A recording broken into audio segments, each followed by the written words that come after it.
Hello, कैसे हैं आप सब। Welcome to the India's largest learning platform Unacademy, जहाँ पे हम इकट्ठे तैयारी करने वाले हैं सी एस नेट एग्ज़ाम की। और मेरा टारगेट यानी कि अपना टारगेट जो साथ में रहेगा वो रहेगा मैथमेटिक्स यानी कि mathematical sciences subject in C S R NET. तो आगे चलने से पहले ज़रा देख लेते हैं कि ठीक ठाक सब लाइव है, स्ट्रीम में आवाज़ आ रही है, एंड देन वी कंटिन्यू।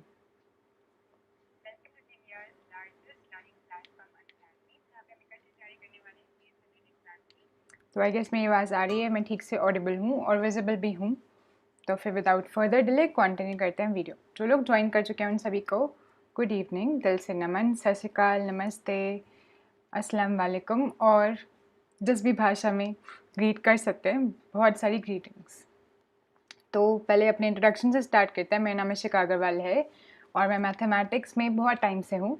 पर स्पेसिफिकली अगर हाई मैथमेटिक्स की बात करें तो 5-6 साल से मैं इसी कैटेगरी में पढ़ा रही हूँ। आईटी जैम, सीएसआर नेट की तैयारी, गेट की तैयारी, एनबीएचएम, एनबीएचएम टिफर हो गया, कोई भी सेंट्रल यूनिवर्सिटी का जो एग्ज़ाम है जिसमें आप या तो एमएससी के एंट्रेंस के लिए दे रहे हैं, एमएससी में एडमिशन के लिए, या फिर बैचलर्स में एडमिशन के लिए, या पीएचडी में एडमिशन के लिए, तो उस सब की अपन इकट्ठे तैयारी करते हैं। तो मेरा जो बेसिक काम है वो मैथमेटिक्स से दोस्ती कराना। मैथमेटिक्स मेरी काफ़ी अच्छी दोस्त बन गई है, तो मैं सोचती हूँ कि अब ठीक ठाक दोस्ती आपकी भी करा दी जाए। तो ये काम मैं बहुत अच्छे से कर सकती हूँ और इस काम में मैं आपकी बहुत अच्छे से मदद कर सकती हूँ। So you can trust me with this. And बाकी का इससे ज़्यादा मेरे को लगता नहीं है बोलने की ज़रूरत है। बाकी का वीडियो अटेंड कीजिए और आपको पता लग जाएगा that are you at the right place or not. अब मेरी इंट्रोडक्शन तो इतनी काफ़ी थी, पर थोड़ी सी अनअकैडमी की इंट्रोडक्शन भी बनती है एज अ रूल, जो हमें करनी होती भी है। तो अनअकैडमी बहुत अच्छा प्लेटफॉर्म है, तभी तो आप जैसे अच्छे और डेडिकेटेड स्टूडेंट्स को और मैं जैसे डेडिकेटेड एजुकेटर्स को एक साथ लाते हैं ये लोग। तो अच्छा प्लेटफॉर्म है। इसके बारे में थोड़ा सा इंट्रो देते हैं सो डैट यू नो कि क्या क्या है इस प्लेटफॉर्म पे, क्या करते हैं ये लोग। तो अनअकैडमी जो ऐप है उस पर 2 टाइप की लर्निंग ऐप है। जो अनअकैडमी का लर्नर्स ऐप अगर आप डाउनलोड करोगे उस पर आपको 2 टाइप की क्लासेस मिलेंगी। एक तो स्पेशल क्लासेस जो कि फ्री होती हैं, एंड दूसरी मिलेंगी पेड क्लासेस जो कि पेड होती हैं। ये 2 टाइप की आपको क्लासेस मिलेंगी यहाँ पर। अभी स्पेशल इसलिए कहते हैं क्योंकि आपको स्पेशल फील कराने के लिए होती हैं, फ्री ऑफ कॉस्ट होती हैं। पेड वाली 2 टाइप के सब्सक्रिप्शन लेने से मिलती हैं, या तो प्लस सब्सक्रिप्शन लेने से या फिर आइकनिक सब्सक्रिप्शन लेने से। वेरी गुड इवनिंग नुसरत, कैसी हैं आप। तो अगर आपने प्लस सब्सक्रिप्शन लिया है तो उसमें क्या होता है, आइकनिक सब्सक्रिप्शन में क्या होता है, फ्री क्लासेस में क्या होता है, ये सब एक बार जल्दी से देख लेते हैं, चलेगा। तो जो स्पेशल क्लासेस या फ्री क्लासेस होती हैं उसमें कुछ एक्स्ट्रा फीचर्स होते हैं कंपेयर टू अदर ऐप्स। जैसे कि अगर आप यूट्यूब से कंपेयर कर लो जिस पे आप अभी लाइव क्लास देख रहे हो, तो उससे ज़्यादा फीचर्स होते हैं अनअकैडमी के ओरिजिनल ऐप पे। ये चैनल भी अनअकैडमी का ही है, पर अनअकैडमी के ऐप पे अगर आप वीडियोस देखोगे तो आपको पता चलेगा कि उसमें क्या अच्छी चीज़ें हैं, वो डिस्कस कर लेते हैं।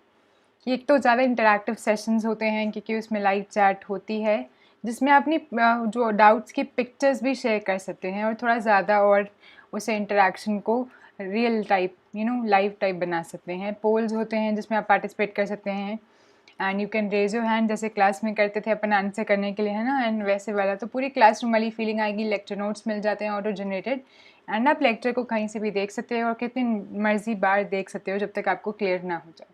ये तो फ्री क्लासेस के बारे में। जो फ्री क्लास के बेनिफिट्स हैं वो पेड क्लास में एज इट इज़ रहते हैं, पर जो पेड सब्सक्रिप्शंस हैं अब वो पेड हैं यानी कि उसमें कुछ एक्स्ट्रा बेनिफिट्स होंगे, तो बेनिफिट्स एक्सटेंड हो जाते हैं। तो क्या एक्स्ट्रा बेनिफिट्स मिलते हैं उनको भी ज़रा बता दिया जाता है। तो प्लस एक टाइप का सब्सक्रिप्शन होता है, ये बेसिक सब्सक्रिप्शन होता है यानी कि कम अमाउंट का। एडवांस होता है आइकनिक, जिसमें थोड़ी सी ज़्यादा अमाउंट देनी होती है पर ज़्यादा बेनिफिट्स मिलते हैं। प्लस सब्सक्रिप्शन में आपको टोटल 5 बेनिफिट्स मिलते हैं। पहला बेनिफिट कि आपको टॉप एजुकेटर्स के साथ पढ़ने को मिलता है। अनअकैडमी क्या करती है, सारे टॉप एजुकेटर्स को छांट लेते हैं, फिर उनको बोलते हैं अपना बेस्ट सब्जेक्ट लेकर आइए और सिर्फ वही पढ़ाइए।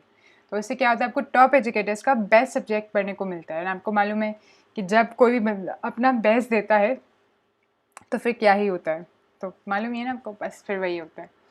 सेकेंड है लाइव क्लासेस मिलती हैं बहुत सारी, और उन सबका अनलिमिटेड एक्सेस मिलता है। आप कितनी मर्जी बारी देख सकते हैं। एंड बहुत सारी टेस्ट सीरीज़ मिलती हैं अपनी प्रिपरेशन को चेक करने के लिए कि ठीक चल रही है या नहीं, प्रिपरेशन को बूस्ट करने के लिए। एंड वेल स्ट्रक्चर्ड कोर्सेज मिलते हैं। अपन सब एजुकेटर्स मिलके इस तरीके से कोर्स को प्लान करते हैं कि हम सारे इंपॉर्टेंट टॉपिक्स जो हैं एग्ज़ाम के पॉइंट ऑफ व्यू से, जो एग्जामिनर के फेवरेट क्वेश्चंस हैं, उसका जो पैटर्न है वो सब अपन कवर करा दें आपको क्लासेस में। ये सारे 5 बेनिफिट्स आपको मिलते हैं प्लस कोर्सेज में। इसके अलावा लाइव चैट में आपको फोटोज़ वगैरह शेयर करने का ऑप्शन, वो जो भी फ्री क्लास में था वो सब तो मिलता ही है, ठीक है। अब दूसरा टाइप का सब्सक्रिप्शन है आइकनिक, जो कि एडवांस सब्सक्रिप्शन है। अगर आप इसको लेते हैं तो 5 एडिशनल बेनिफिट्स मिलते हैं, यानी कि प्लस वाले बेनिफिट्स प्लस 5 मोर, तो 6 बेनिफिट आपको मिल जाएगा कि आपको पर्सनल गाइडेंस मिलेगी, 1-to-1 guidance from top exam expert.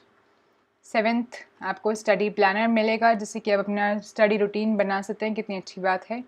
आपको स्टडी मटेरियल प्रोवाइड करा जाएगा, जिससे कि आपकी ये वाली टेंशन ख़त्म हो जाए कि क्या पढ़ना है, कहाँ से पढ़ना है, कैसे पढ़ना है ना। एंड आपको रेगुलर वर्कशॉप्स मिलेंगी, जिससे कि आपका जो मोटिवेशन है वो डाउन ना हो। And last but not the least, test analysis. जो आप टेस्ट देंगे यहाँ पर, जो टेस्ट अपन ऑर्गेनाइज कराएंगे, उसमें से आपको पता लगेगा कि आप कितने पानी में हो। और बाकी टेस्ट एनालिसिस जो एक एग्जाम एक्सपर्ट है आपको हेल्प करेंगे उससे सीखने में, कि जो आपने गलतियाँ करी वो किस पैटर्न में हैं, कौन से सब्जेक्ट में से आप कम क्वेश्चन, कौन से में से ज़्यादा अटैम्प्ट कर पा रहे हो, एंड कौन से सब्जेक्ट पे आपको ज़्यादा ध्यान देने की ज़रूरत है, एंड सो ऑन। ठीक है, इस तरीके से। तो ये 2 टाइप के सब्सक्रिप्शंस हैं, आपका मूड करे तो आपको एक ले सकते हैं। आपको एक और कोड है जो काम में आएगा, वो है इशिका 10, यानी कि इशिका जो कि मेरा नाम है, साथ में 10 लिख दीजिए। अगर आप इस कोड को यूज़ करेंगे, this is called referral code, इससे आपको 10% डिस्काउंट मिलेगा, कम से कम, इससे ज़्यादा मिल सकता है दिन अच्छे चल रहे हो तो। ठीक है, तो ये तो था सब्सक्रिप्शंस के बारे में। अब सब्सक्रिप्शन कैसे ले सकते हैं आपको बताया जाएगा। उसके अलावा कुछ स्पेशल ऑफर चल रहा है कि अगर आप सब्सक्रिप्शन लेने के मूड में हैं, आप 6 मंथ्स का ड्यूरेशन का अगर सब्सक्रिप्शन लेंगे, तो जो रेगुलर प्राइस है उससे 15% ऑफ चल रहा है अभी। स्पेशल रिड्यूस्ड प्राइस है, जो कि सिर्फ 28 सितंबर से 30 सितंबर तक वैलिड है। आज 28 है ना, तो आज कल परसों। एंड 5 मंथ्स का अगर ये प्राइस है टोटल, तो आपको ये पड़ेगा, एंड 24 मंथ्स का अगर ये है तो ये पड़ेगा। So this is special reduced price, जिसमें 15% ऑफ मिल रहा है। एंड साथ में आपको मालूम है 10% एक्स्ट्रा ऑफ कैसे मिल जाता है, इस कोड को यूज़ करके। तो 15% अनअकैडमी दे रही है, 10% आप ये का 10 कोड यूज़ कीजिए, तो काफ़ी सारा ऑफ मिल जाएगा और आपको काफ़ी सेविंग्स हो जाएंगे इन केस आपका सब्सक्रिप्शन लेने का इरादा है। एक दो और अनाउंसमेंट्स हैं कि अब से अनअकैडमी की जो क्लासेस हैं वो अनअकैडमी के CSR नेट चैनल पर होंगी। स्पेशली लाइफ साइंसेस की बातें करें तो वो सिर्फ CSR नेट चैनल पे ही हुआ करेंगी 1 अक्टूबर से। तो वो पूरा का पूरा अपने अनअकैडमी पे ट्रांसफ़र करें यूट्यूब से हटाकर। एंड एक और अनाउंसमेंट है for life sciences students. By chance कोई लाइफ साइंसेज का स्टूडेंट है जो ये वीडियो देख रहा है, वैसे तो आई गेस मैथमेटिक्स के होंगे ज़्यादातर बच्चे, पर इन केस कोई लाइफ साइंसेज का बच्चा है तो उनको बता दिया जाए कि एक आउटशाइन बैच स्टार्ट हो रहा है from 29, that is from tomorrow, जिसे वो ज्वाइन कर सकते हैं। एंड उसके लिए भी आप डिस्काउंट कोड की तरह इशिका 10 कोड को इस्तेमाल करके 10% ऑफ ले सकते हैं। क्योंकि लाइफ साइंसेज मैं नहीं पढ़ा सकती, तो आप इन एजुकेटर्स पे ट्रस्ट कर सकते हैं। मैं मैथमेटिकल साइंसेज यानी कि मैथ्स में ही आपकी मदद कर पाऊँगी। चलेगा। अब अगर एक आपका सब्सक्रिप्शन लेने का इरादा बना हो, इतनी बातें करने के बाद कन्विंस अगर आप कुछ हुए हो, तो आप प्लस या आइकनिक में से कोई सब्सक्रिप्शन ले सकते हैं। कैसे? लर्नर्स ऐप को डाउनलोड करें, अपने एग्जाम की कैटेगरी सिलेक्ट करें, सिलेक्ट प्लस और आइकनिक, एंड पेमेंट कंप्लीट करी। जैसे आप इस पर क्लिक करेंगे तो आपके पास इस तरीके से पेमेंट्स विजिबल हो जाएंगी। You can select any one duration के हिसाब से payment structure and course. And उसके बाद यहाँ पे आपके पास हैव अ रेफरल कोड करके पूछेगा, इसमें आप इशिका 10 कोड डालें। यहाँ पे जैसे ही आप कोड लिखेंगे अप्लाई का बटन आएगा, उस पर क्लिक करें। बटन पे क्लिक करते ही सारे प्राइस रिड्यूस हुए दिखाई देंगे। उसके बाद प्रोसीड टू पे पे क्लिक करें, एंड उसके बाद आपके पास पेमेंट गेटवेज आ जाएंगे, pay in parts, card, net banking, UPI करके करके जो भी चूज़ करना है, जो कंफर्टेबल है चूज़ करें, कंटिन्यू पे क्लिक करें। एंड आफ्टर सक्सेसफुल पेमेंट आपको सक्सेसफुली सब्सक्रिप्शन मिल जाएगा। सारा एक्सेस जो भी प्रोमिसेस हैं, बेनिफिट्स हैं, वो सब मिल जाएंगे। एक और ऑफर है कि इन केस आपके पास कभी आपको लगे कि वीडियो में बहुत ज़्यादा इनअप्रोप्रिएट कंटेंट को शेयर किया जा रहा है, जो कि नहीं शेयर करा जाना चाहिए, then you can of course report it. तो थैंक यू सभी का, क्योंकि आप सब ने वीडियो ज्वाइन करी। दूसरा थैंक यू कि आप सब ने इतनी पेशेंटली इंट्रोडक्शन सुना, जबकि आप लोग हर बार सुनते हैं। ज़्यादातर लोग कॉमन ही है ना, तो हर बार सेम सुनते हैं। मेरे को लगता है आप लोग को अभी अच्छे से याद हो गया होगा लेक्चर, जैसे हम लेक्चर्स याद करते हैं वैसे ही याद हो गया होगा। पर उसके बाद भी आप पेशेंस रखते हैं, तो थैंक यू, अच्छे लोग हो आप। अभी स्टार्ट करते हैं लेक्चर। थोड़ा सा स्केड्यूल दोबारा दोहरा देते हैं for those who are newcomers. अभी अपने 3 सब्जेक्ट्स चल रहे हैं लाइव, और अपना स्केड्यूल कुछ इस हिसाब से रहता है। एब्स्ट्रैक्ट अलजेब्रा का चल रहा है, जो कि चल रहा है अनअकैडमी के लर्नर्स ऐप पर स्पेशल क्लासेज में, जिसकी टाइमिंग होती है 8 to 9 PM, और उसकी क्लास हर वेडनेसडे होती है। वेडनेसडे यानी कि कल भी वेडनेसडे है, कल भी उसकी क्लास होगी। एंड इस वीक में कुछ एक्स्ट्रा क्लास हैं उसकी, तो मोस्ट प्रोबेबली उसकी क्लास थर्सडे को यानी कि 30 को भी होगी, ठीक है, कल भी होगी, परसों भी होगी, एंड हो सकता है कि डबल भी हो, ठीक है, बढ़िया है सब। ये एब्स्ट्रैक्ट अलजेब्रा के बारे में, वरना हर वेडनेसडे होती है। एक्स्ट्रा क्लासेस में ऐसे जैसे अभी रख रही हूँ इस वीक में, कभी कभी रख देती हूँ, पर यूजुअली इसकी फ्रिक्वेंसी 1 डे अ वीक रहती है। फिर दूसरा कोर्स है अपना लीनियर अलजेब्रा का, जो हर सैटरडे को और हर संडे को होता है, every Saturday and every Sunday, यानी कि weekend batch 2 days a week की फ्रिक्वेंसी है। टाइमिंग है फिक्स 9 to 10:15। ये होता है अनअकैडमी के यूट्यूब चैनल पर, जिस पे आप अभी फिलहाल ये वीडियो देख रहे हैं, इसी चैनल पर इसकी वीडियोस होती हैं। इस वीकेंड हमने डिस्कस भी किया था इंपॉर्टेंट टॉपिक। लीनियर अलजेब्रा में लगभग 20-25 या फिर मेरे को लगता है लगभग इतनी वीडियोस हो गई हैं, और हमने मेट्रिसेस हर टाइप के डिस्कस कर लिए हैं। फिलहाल हमने टाइप्स ऑफ मेट्रिसेस को 10-15 दिन लगा के कवर करा है। अब हमने डिटर्मिनेंट स्टार्ट करा है, डिटर्मिनेंट, और धीरे धीरे हम लीनियर के और इम्पॉर्टेंट टॉपिक्स पे चल रहे हैं। एंड फाइनली कॉम्प्लेक्स एनालिसिस, जिसकी वीडियोस होती हैं Monday to Friday, Monday Tuesday Wednesday Thursday Friday, 5 days a week इसकी फ्रिक्वेंसी रहती है। वीकडे बैच है, टाइमिंग फिक्स 9 to 10:15 PM, 10:15 10:30 हो सकता है जाते जाते, उसके बाद अपन वाइंड अप कर देते हैं। और इसकी वीडियोस इसी चैनल पर होती हैं जिस पे आप ये वीडियो देख रहे हैं। कॉम्प्लेक्स एनालिसिस के लिए मैंने आपको बोला है बेसिक आपने इससे अपन ने मिलकर कवर किया था, तो आपने कर ही लिया होगा मोस्ट प्रोबेबली। अब अपन चलते हैं क्या कहते हैं एडवांस वाले सेक्शन पे, उसके लिए अपन इस बुक को रेफर कर रहे हैं। इसके लगभग सेकंड चैप्टर पे अब ये है हम डिस्कशन के दौरान। तो फाइनली अपना आज का डिस्कशन कंटिन्यू करते हैं। जो लोग ज्वाइन कर चुके हैं उन सभी को दोबारा से गुड इवनिंग सूरज, काली, प्रेजिया, मंजू, नुजरत, कैसे हैं आप सब? नुजरत फ़ाइन है, मैं कैसी हूँ? मैं बहुत बढ़िया हूँ, और आप सबको देख के तो और ज़्यादा अच्छा। This lecture is something that is a good part of, मतलब वैसे भी दिन अच्छा ही होता है, पर this is the best part of the day for me, और one of the best part mostly. वैसे तो मूड सही ही रहता है, पर कभी कभी अगर मूड हैवी और अच्छा ना भी हो ना, तो लेक्चर के बाद हो जाता है। तो ये मेरे तो अच्छा पार्ट होता है। Very good evening Sonu, very good evening Seema, कैसे हैं आप लोग भी? काली का कहना है आज हैवी बारिश हुई हमारे यहाँ। अरे वाह काली, थोड़ी सी इधर भेज दीजिए।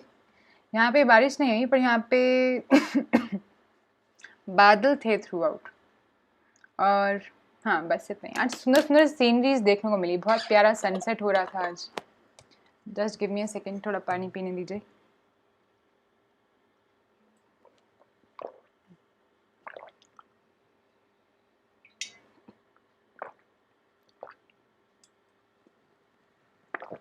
वेरी गुड इवनिंग निशी, कैसे हैं आप? वेरी गुड इवनिंग दीप, कैसे हैं आप? तो सब लोग बढ़िया भले चंगे। आज मेरे पास आपके लिए बहुत इंटरेस्टिंग कुछ है। तो आज अपन क्या कुछ डिस्कस करने वाले हैं। वैसे तो वीडियो का नाम लिमिट्स एंड कॉन्टिन्यूटी है, और वही अपन कर रहे हैं कुछ डिस्टेंस से डिस्कस, तो काम तो वही करना है। पर याद है पिछली वीडियो में अपन डिस्कस कर रहे थे स्टीरियोग्राफिक प्रोजेक्शन एंड रीमन्स पेयर, और इसको पढ़ते पढ़ते आप लोगों को ना मतलब वो इमेजिनेशन में कुछ प्रॉब्लम आई थी। आपको लग रहा था कि ये कैसे हो गया यार, ये कैसे हो गया। तो जहाँ पे बात है इमेजिनेशन की करना, तो आपको इमेजिन पड़ेगा। पर मैंने थोड़ा सा होमवर्क किया, मैंने सोचा आपके लिए थोड़ा सा कुछ सुंदर सा, मतलब मैंने कोशिश करी कुछ पिक्चर्स वगैरह कलेक्ट करके आपको उस मैपिंग को समझने की कोशिश करी जाए, ठीक है। तो ये पहला पार्ट है जो इंटरेस्टिंग पार्ट है, ठीक है। स्मिथ और सूरज आपके लिए थोड़ा ज़्यादा। एंड दूसरा काम जो है लिमिट्स के कुछ ज़्यादा एग्जाम्पल्स करेंगे, क्योंकि लिमिट के हमने एग्जाम्पल्स कम किए थे पिछली बार, तो अब लिमिट के एग्जाम्पल करेंगे। और क्या बचा है? स्टीरियोग्राफिक प्रोजेक्शन, लिमिट, और अगर टाइम रहा इसके बाद अपने 1 घंटे में तो फिर कॉन्टिन्यूटी भी करेंगे, कंटिन्यू चलेगा। लिमिट, कॉन्टिन्यूटी, फिर डिफरेंशियबिलिटी, ये टॉपिक तो ऐसा है कि ये भी चलने वाला है काफ़ी टाइम तक, तो इसके लिए तैयार हैं। इसका डिस्कशन भी बड़ा होगा, इसके क्वेश्चन भी अच्छे होंगे, तो ये अच्छा टॉपिक है। तो इस पर पेशेंस बना रखें, और इंटरेस्टिंग तो है ही। तो फिर क्या कहना है, करें स्टार्ट। लिमिट से पहले स्टीरियोग्राफिक प्रोजेक्शन से ही स्टार्ट करते हैं, जो इंटरेस्टिंग है, जिसकी इमेजिनेशन में आपको दिक्कत आ रही थी, उसी से स्टार्ट करते हैं, ठीक है। चलते हैं। नुजरत के यहाँ भी हुई बारिश, बड़ी अच्छी बात है। कुछ प्यार की बूंदें इधर भेज दें, आप सबके पास तो हो रही है बारिश। वेरी गुड इवनिंग मनीषा, कैसी हैं आप? हाँ जी, तो एक बार ज़रा से जो भी स्टीरियोग्राफिक प्रोजेक्शन के बारे में याद है वो ज़रा मेरे को दोहरा दे, जो भी आपको याद है। कुछ तो बताया था, समझ में ना आया तो याद तो होगा, है ना। क्या पढ़ा था हमने पढ़ा था कि कॉम्प्लेक्स नंबर्स को हम 2D प्लेन के हर एक पॉइंट की तरह कर समझ सकते हैं। हमने सीखा है ये कि कॉम्प्लेक्स नंबर्स के हमने कितने फॉर्म सीख लिए अभी तक? 4 टाइप के फॉर्म सीख लिए ना, 5 ही सीख लिए। कौन कौन से जी, जरा दोहरा दो। हमें एक तो सीखे अलजेब्राइक फॉर्म ऐसे टाइप का, A+ आयोटा B टाइप का, फिर सीखा है उसका ज्योमेट्रिक फॉर्म, फिर सीखा है उसका पोलर फॉर्म। कैसा? A cos theta plus iota sine theta type का। और क्या सीख लिया? और सीखा है मैम, इसको अपन लिख सकते हैं कैसे? एक्सपोनेंशियल आर्टा थीटा आर के फॉर्म में। इन्हीं लोगों को सीखा है। तो ज्योमेट्रिक पहले तो है अपना एल्जेब्रिक फॉर्म, फिर उसके बाद है अपनी ज्योमेट्रिक फॉर्म, फिर है पोलर फॉर्म और फिर है एक्सपोनेंशियल फॉर्म। 4 फॉर्म्स। तो ये 4 फॉर्म हमने सीखी है और हमें पता लगा था कि हम हर एक फॉर्म में एक्सप्रेस कर सकते हैं अपने कॉम्प्लेक्स नंबर को, है ना? ये सीखा था हमने। अभी ए कॉमा बी में कर सकते हैं, तो हमने देखा था ए कॉमा बी टप्पल के फॉर्म में हर कॉम्प्लेक्स नंबर को एक्सप्रेस करा जा सकता है, यानी कि हर कॉम्प्लेक्स नंबर बेसिकली इस प्लेन का एक पॉइंट है। ये तो हमें पहले से मालूम है, इसमें कुछ नया नहीं है। फिर हमने पिछली वीडियो में देखा था कि हम इस पूरे प्लेन को, इसके इन्फिनाइट अनकाउंटेबल पॉइंट्स को इस तरीके से ना एक बेडशीट समझ के फोल्ड कर दें और ऐसे करके एक स्पेयर बना सकते हैं, यानी कि we can project the entire plane onto a sphere with the help of a 1 1 onto function, यानी कि हर पॉइंट की हमें इमेज मिल जाएगी और वो फंक्शन इन्वर्टेबल भी होगा गनीमत से। अभी सिर्फ जो पहले बताया था उसको एक बार जल्दी से डेफिनेशन दोहरा रही हूँ, फिर इसके एक्सप्लेनेशन पे चलेंगे, ठीक है? तो आप सब भले चंगे हैं, निशी, दीप, मनीषा, आप सब फाइन हैं? हाँ जी, आप सब फाइन हैं तो हम भी फाइन हैं। चलो फिर स्टीरियोग्राफी प्रोजेक्शन समझते हैं इकट्ठे, और आप लोग भी बताइए कि कितना सही समझ में पड़ रहा है आपकी बात। तो बताओ क्या क्या पढ़ा था? हमने पढ़ा था कि हम इस पूरे प्लेन के हर एक पॉइंट को, जितने भी इसमें पॉइंट्स है, सारे पॉइंट्स को अपन उठा के इस पेयर पे मैप कर सकते हैं। और किस तरीके से? इस तरीके से कि ये जो यहाँ पे है, ये y जा रहा है इन्फिनिटी की तरफ, y जा रहा है माइनस इन्फिनिटी की तरफ, तो इस पूरी एक्सेस को हमने खींच के ऐसे लंबा खींचा, एक्सटेंड करके सर्कल बना दिया, बैंगल जैसा बन गया ना, है ना? ऐसी एक्स की एक्सेस को खींच के सर्कल बना दिया, बैंगल जैसा बन गया। आपको 2 90 डिग्री पे बैंगल्स दिख रही हैं। ऐसे ही आप सोचो कि ये तो 2 लाइन्स है, एक तो एक्स एक्सिस, एक वाई एक्सिस। अब यहाँ पे भी तो एक लाइन जा रही होगी ना, इसको y इक्वल टू एक्स कहते हैं, इसको भी खींच दो, खींच के दोबारा एक और बैंगल बना दो। कि आपको दिख रही है 3 बैंगल्स? देखो, एक तो ये हो गई, ये हमने एक बैंगल बनाई y के हेल्प से, एक बनाई x की हेल्प से, ठीक है ना? देखते जाओ क्या हो रहा है। अब मैं आपको ज़्यादा बेहतर तरीके से स्पेयर बना रही हूँ। पहले तो स्पेयर बनाते हैं कि स्पेयर बन रहा है कि नहीं। अब देखो एक और बैंगल बनाते हैं, बन जा, नहीं बन पा रही है, रुको, थोड़ा सा इसमें ज़्यादा एफर्ट डालना पड़ेगा शायद। इसको घुमा भी सकते हैं। हेलो, घूमना चाहेंगे आप लोग? नहीं, ये घूमना नहीं चाह रही है। चलो ऐसे ही रफ ड्रॉ करते हैं, थोड़ा इसमें रोटेशन नहीं हो रही है फिलहाल। कमांड जेड सेट सेट, चलो आप लोग जाए, बता दिए। देखो ये एक्स एक्सिस, ये वाई एक्सिस, थोड़ा रफ ड्रॉ करते हैं, सर्कल थोड़ा कम ही घूमना है यहाँ पे। देखो अब एक जो y equal to x axis है, इसके कॉरेस्पॉन्डिंग कैसे बन जाएगी? ये देखो ऐसा कुछ। बात समझने की कोशिश करना अब जो मैं समझाना चाह रही हूँ। तो एक और बन गया, आप समझ रहे सारी बैंगल्स।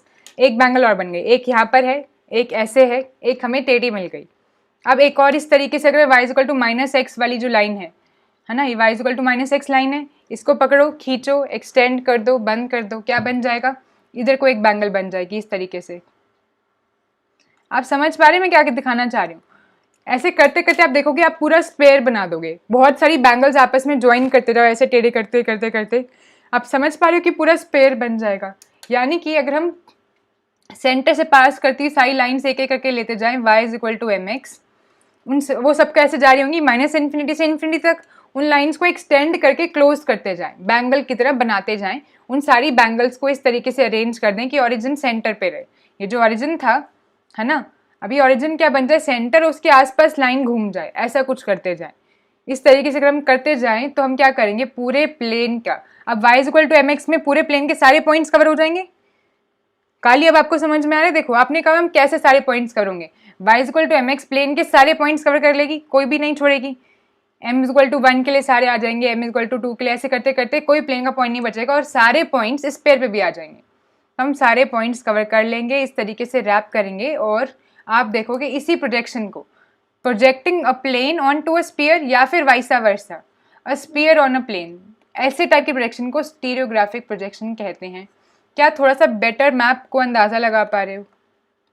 अभी और एग्जाम्पल दूंगी, अभी इसका डिस्कशन आप देखो चलेगा अभी 15-20 मिनट।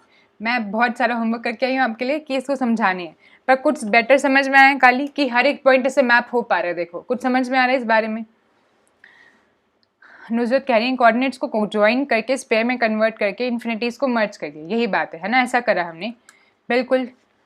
ओमकार, एक बॉल को पेपर में रैप करते हैं वैसे ना, बिल्कुल वैसा भी, बिल्कुल बिल्कुल। अगर हम एक पेपर से एक बॉल को रैप कर दें, बिल्कुल वैसा कुछ, बिल्कुल सही समझो ओमकार आप, है ना? कुछ हद तक याद आया जो हमने डिस्कस किया था? चलो हाँ है ना, तो जवाब दो। काली, सूरज, जिनके डाउट थे, कुछ कुछ हद तक याद आ रहे, उसके बाद और दिखाते हैं अच्छे से आपको। आज तो क्या कहते हैं ना, रजा रजा के भेजेंगे, कहीं पे कमी नहीं छोड़ेंगे। ये देखो, अगर अभी तक जो समझाया समझ में आए तो इसको देखो। अभी हमने देखा कि प्लेन क्या है, प्लेन क्या है, सारी जो है लाइंस, हमने प्लेन देखा, हमने देखा हम उसको रेक्टेंगल जैसा इमेजिन करते हैं, पर ज़रूरी है कि प्लेन रेक्टेंगल हो? ये देखो ज़रा, जब मैंने कहा प्लेन है, मैंने कहा प्लेन है अपना एक्स वाई वाला, ठीक है, वो जेड को रिप्रेजेंट कर रहा है, सारे कॉम्प्लेक्स नंबर को सी को रिप्रेजेंट कर रहा है। अब ज़रा गौर फरमाओ इस प्लेन पर, ये प्लेन कैसा है? एक्स एक्सिस है, इसमें वाई एक्सिस भी है, ठीक है ना? ठीक है, वाई भी माइनस इन्फिनिटी से इन्फिनिटी कहीं पे रुक नहीं रहा है, एक्स भी नहीं रुक रहा है। अगर मैं एक और लाइन यहाँ पे ड्रॉ कर दूँ, कैसी लाइन? जो अभी हमने की थी, y is equal to m x की थी, अभी एक line draw, y is equal to m x, ऐसे करके हमने एक लाइन ड्रॉ की थी। तो इसका भी कोई रोकने का ये तरीका नहीं है ना, अभी इरादा नहीं है इनका भी रुकने का। Y is equal to minus ऐसे एक्स करके ड्रॉ करूँ तो ये भी ठीक है। तो अब देखो, तो प्लेन अगर हम ये इमेजिन करें तो ये बेसिकली इन्फिनाइट प्लेन है, ये किसी डायमेंशन से नहीं रुक रहा है। तो हम ऐसा सोच सकते हैं कि ये इन्फिनाइटली बढ़ता हुआ रेक्टेंगल है, पर हम इसको ऐसा भी तो सोच सकते हैं कि जो प्लेन है, अभी हम 2D प्लेन में वापस आ गए हैं, इसको ऐसा भी तो सोच सकते हैं कि ये इन्फिनाइटली बढ़ता हुआ कोई सर्कल है। ऐसा नहीं सोच सकते कि एक सर्कल है ना, सर्कल जैसा भी तो है, सर्कल फैलता जा रहा है, यही तो प्लेन है, तो सर्कल भी तो प्लेन जैसा काम कर रहे हैं, तो सर्कल है जो फैलता जा रहा है। या फिर ये सोच लो कि रेक्टेंगल है जो फैलता जा रहा है, कुछ भी सोचो, एक ही बात है, सोच सकते हैं, ऐसा सोच सकते हैं कि एक सर्कल है जो बड़ा होता जा रहा है, बिल्कुल इन्फिनाइट प्लेन है ना? ठीक है, अगर इस बात को समझ पा रहे हैं तो इस डायग्राम पर आए। तो बोल रहे हैं जो नीचे प्लेन है ना, जो सर्कल बना हुआ है बेस पर प्लेन, ये वाला जो है, ये सर्कल, ये जो ये वाला सर्कल है, इसको आप मान लीजिए ये कौन है? यही है अपना पूरा का पूरा प्लेन, जो इन्फिनाइट सर्कल है, ये बढ़ता जा रहा है ना, बढ़ता जा रहा है, पूरा अपना कॉम्प्लेक्स नंबर का प्लेन है ये वाला। समझ गए ना आप लोग? अब पूरी की बाउंड्री बनाने की तो ज़रूरत नहीं है, अच्छी खासी फिगर बनी है, क्यों इसको अच्छे से ख़राब किए, बहुत सुंदर जैसी लग रही है। तो ये जो है, ये अपना कौन सा प्लेन है? ये अपना प्लेन है, कॉम्प्लेक्स नंबर्स वाला प्लेन। अब देखो, ये आपको समझाने की कोशिश करें, आप इमेजिन कर पाओ जैसे कि ये थोड़ा सा 3D जैसा फिगर है ना, कि समझाने की कोशिश करें कि कैसे प्लेन एक स्पेयर बन सकता है। अब बोलोगे हम रेक्टेंगल को अगर हम फोल्ड करेंगे तो क्या होता है, कुछ पार्ट ओवरलैप हो जाता है, ऐसा कुछ। तो इसलिए आपको समझाने की कोशिश करेगी कि हम यहाँ पे एक इन्फिनाइट प्लेन से डील करें, एक इन्फिनाइट रेक्टेंगल या फिर इन्फिनाइट सर्कल, तो उसको जब फोल्ड करेंगे तो कितना अच्छे से फोल्ड होगा। अब इस सर्कल को फोल्ड करके दिखाया हुआ है स्टेप्स में। देखो पहला स्टेप क्या है, वो कह रहे हैं यहीं तक सर्कल को मान के चलो आधा, और यहाँ तक इसको फोल्ड कराई, देखो ये दिख रही है डॉट्स, तो इतना पार्ट फोल्ड करोगे तो हेमिस्फेयर बन गया, आधा सर्कल बन गया ना। अब बाकी का ऊपर बचा हुआ पार्ट फोल्ड करोगे तो दूसरा हेमिस्फेयर बन गया। दो हेमिस्फेयर, हेमिस्फेयर समझते हो ना, कटोरी या बाउल जैसा स्ट्रक्चर, और दो हेमिस्फेयर को जोड़ोगे तो इस तरीके से पूरी 3D स्ट्रक्चर एक बॉल बन जाएगा, एक स्फेयर बन जाएगा। तो अब इस तरीके से नीचे जो था वो कॉम्प्लेक्स का प्लेन था, ऐसा मान लो ना, तो ये अपना आर स्क्वायर या कॉम्प्लेक्स प्लेन था, और ये जो पूरा स्पेयर आ गया, एम्प्टी स्पेयर, हॉलो स्पेयर, ये आ गया अपना हॉलो स्पेयर, ये कॉम्प्लेक्स की स्टीरियोग्राफिक प्रोजेक्शन हो गई 3D में। ये क्या हो गई? स्टीरियोग्राफिक प्रोजेक्शन ऑफ, या इसको बेसिकली रीमन स्पेयर कहते हो। इस फंक्शन को स्टीरियोग्राफिक प्रोजेक्शन कहते हैं, जो स्पेयर को प्लेन में मैप करती है। तो ये कौन होगा? ये हॉलो स्पेयर है, जिसका नाम है रीमन स्पेयर। अब कुछ समझ में आया बेहतर? हाँ जी, काली, सूरज, मंजू, नुजरत, सभी को, दीप, समझ में आ रहा है क्या हो रहा है यहाँ पर, कैसे मैपिंग की गई? पक्की बात है? अब इसको पढ़ते हैं जरा। इन ज्योमेट्री, ये ज्योमेट्री का काम है, सिर्फ यहाँ पे जो अपन पढ़ रहे हैं ना उसका बहुत छोटा पार्ट पढ़ रहे हैं, और बहुत कुछ है जो हमें ना स्टीरियोग्राफिक प्रोजेक्शन। तो स्टीरियोग्राफिक प्रोजेक्शन किसको कहते हैं? It is a particular mapping, एक फंक्शन है बेसिकली। आपको मालूम है प्रोजेक्शन का मतलब फंक्शन जैसा होता है। जैसे याद करो, अभी इसको भूल जाओ सब कुछ, थोड़ी देर आंखें बंद कर लो, याद करो, एक फंक्शन हमने पढ़ा है, कॉम्प्लेक्स कॉन्जुगेट। मैंने कहा कि कॉम्प्लेक्स नंबर का कॉन्जुगेट निकालना भी तो एक फंक्शन जैसा है। कैसा फंक्शन है वो? रिफ्लेक्शन फंक्शन जैसा। जैसे हम कॉन्जुगेट निकालते हैं, हम अगर पॉइंट ऊपर लाई कर रहे हैं एक्स एक्सिस के, तो तुरंत नीचे आ जाएगा, क्योंकि उसके साथ क्या होता है, उसकी वाई एक्सिस जो भी है ना वो नेगेटिव हो जाती है। अगर पॉजिटिव है तो नेगेटिव हो जाएगी, नेगेटिव है तो पॉजिटिव हो जाएगी। तो हर प्रोजेक्शन एक फंक्शन होता है। तो ये भी एक प्रोजेक्शन है, तो बेसिकली एक फंक्शन है या एक मैपिंग है, इसलिए अपने बहुत ध्यान से मैपिंग को पढ़ा था। ये भी एक मैपिंग है, और कैसी मैपिंग है, जो एक स्पेयर को एक प्लेन पे मैप करिए या फिर vice versa. The projection is defined on the entire sphere except at one point. समझ रहे हो ना, ये देखो आपको स्पेशली दिखाया हुआ उन्होंने कि जब हम इस सर्कल को फोल्ड करें तो एक पॉइंट है ये नॉर्थ पोल, इस पॉइंट के अलावा बाकी पूरा, इस पॉइंट के लिए हमारे पास कोई पॉइंट नहीं मिलेगा सर्कल पे, क्योंकि सब जगह ये क्या जा रहा है, ये लाइन भी इन्फिनिटी पे जा रही होगी, एक इन्फिनिटी पे जा रही होगी, इस साइड से माइनस इन्फिनिटी पे, ऐसे कर सके ये इन्फिनिटीज और माइनस इन्फिनिटी ज्वाइन होकर सारी आ जाएंगी यहाँ पर, सारी इन्फिनिटीज और सारी माइनस इन्फिनिटी ज्वाइन होकर ये जो नॉर्थ पोल पे हैं वो आ जाएंगी। तो इसके लिए हमें कोई पॉइंट नहीं मिलेगा, बाकी हर स्पेयर का पॉइंट प्लेन का कोई पॉइंट होगा। तो एक्सेप्ट फॉर एक नॉर्थ पोल या साउथ पोल, जो भी इसको नाम दे सकते हैं, एक पॉइंट के अलावा बाकी हर पॉइंट जो स्पेयर का होगा वो बेसिकली प्लेन का पॉइंट होगा। उस एक पॉइंट को प्रोजेक्शन पॉइंट कहते हैं, और हमने इसको अपने कॉम्प्लेक्स नंबर्स में इंक्लूड कर दिया। हमने कहा कॉम्प्लेक्स नंबर के साथ इसे एक पॉइंट को इंक्लूड कर दो, तो नया सेट बन गया, इसको हमने एक्सटेंडेड कॉम्प्लेक्स प्लेन कह दिया। और क्योंकि इस पॉइंट पे सारी इन्फिनिटीज मिल रही हैं, तो हमने कह दिया कि एन क्यों नाम देना है इसका नाम इन्फिनिटी ही दे दो। तो हम ऐसा पढ़ते हैं ना, कॉम्प्लेक्स नंबर यूनियन इन्फिनिटी, इसी को एक्सटेंडेड कॉम्प्लेक्स प्लेन कहते हैं। तो एन का नाम ही हमने क्या रख दिया, इन्फिनिटी नाम रख दो जी। ठीक है जी, अब समझ में आ रहा है अच्छे से बिल्कुल। तो स्टीरियोग्राफिक प्रोजेक्शन एक ऐसा फंक्शन है जो स्पेयर को प्लेन पे मैप करता है। हमारा यहाँ पे स्पेयर, इसे रीमन स्पेयर हम कह रहे हैं क्योंकि सारे कॉम्प्लेक्स नंबर इसमें हम समझ रहे हैं, और जो प्लेन मिल जाएगा वो कॉम्प्लेक्स वाला प्लेन मिल जाएगा, अपना आर स्क्वायर प्लेन। ठीक है, एंड यहाँ पे और ज़्यादा इन्होंने बताया हुआ है, ज़्यादा आपको इतना जानने की भी जरूरत नहीं। कन्फर्मल मैपिंग हम पढ़ेंगे कॉम्प्लेक्स एनालिसिस के एंड में, तब इसको और जानेंगे। फिलहाल इतना मैपिंग को समझने की जरूरत है। और एक और बात कि ये जो मैपिंग है वो बाइजेक्टिव है, क्योंकि काली कल पूछ रहे थे कि मैम हर पॉइंट का हमें पक्का कैसे इमेज मिल जाएगा, तो बाइजेक्शन याद करो। बताओ बाइजेक्शन क्या होता है, आप बताओ, कुछ तुम भी बोलो, ऐसे सुने जा रहे हो शांति से, बताओ बाइजेक्शन क्या होता है, याद है, भूले तो नहीं हो real analysis? What do you mean by bijection? अगर एक फंक्शन है एक सेट ए से लेके एक सेट बी तक, तो उसे बाइजेक्शन कब कहते हैं हम? इज अ बाइजेक्शन जब वो फंक्शन क्या हो जाए, इफ दो बातें, बताओ जल्दी। पहली बात की एफ क्या हो जाए, एक 1-1 फंक्शन हो जाए, पहली बात की 1-1 फंक्शन हो जाए, और दूसरी बात वो ऑन-टू फंक्शन हो जाए। यानी कि अ 1-1 and on-to function is called a bijection. ऐसा फंक्शन जो 1-1 भी हो और ऑन-टू भी हो। 1-1 मतलब हर पॉइंट की एक ही यूनिक इमेज मिले, एक ही मिले, है ना, और हर एक पॉइंट की ही, बस एक ही पॉइंट एक पे मैप करना चाहिए, ज़्यादा पॉइंट नहीं मैप करने चाहिए एक पे। और ऑन-टू मतलब कि बी में कोडोमेन में हर पॉइंट की प्री इमेज मिल जाए जो ए में लाइक करी हो, तो वो ऑन-टू हो जाता है। ऑन-टू का मतलब एक और भी तरीके से सोचा जा सकता है कि रेंज और कोडोमेन बराबर हो जाए, है ना। बिल्कुल निशी, नुजरत, सूरज सही बताया आपने, अरिंदम ने भी सही बताया। 1-1 को हम एक और नाम से जानते हैं, इंजेक्टिव या इंजेक्शन, इंजेक्टिव मैप कह देते हैं। तो फंक्शन अगर इंजेक्टिव हो जाए और ऑन-टू मतलब सरजेक्टिव हो जाए, तो बिंदास हम कह देते हैं कि क्या हो जाएगा, बाइजेक्शन। और बाइजेक्शन का काम क्या होता है, मेन बात ये, आप सबने बता दिया बाइजेक्शन क्या है, बताओ बाइजेक्शन का इन्फरेंस क्या होता है, what do we infer from bijection. Bijection हम पढ़ते क्यों है? जैसे हम बाइजेक्शन पढ़ते हैं, हमें सबसे पहली बात जो पता लगती है, इसका इन्फ्रेंसेस बताओ, कंक्लूजन्स या इन्फ्रेंसेस, इससे क्या सीखते हैं? सबसे पहली बात हम जो सीखते हैं वो ये है कि कार्डिनलिटी ऑफ ए बराबर कार्डिनलिटी ऑफ बी हो जाती है। यानी कि ए में उतने ही एलिमेंट हैं जितने बी में हैं, अगर हम ए से बी तक बाइजेक्शन ढूंढ पा रहे हैं। इसका मतलब ए के हर एलिमेंट को हम बी के एक ही एलिमेंट पे मैप कर पा रहे हैं, ऐसा कुछ।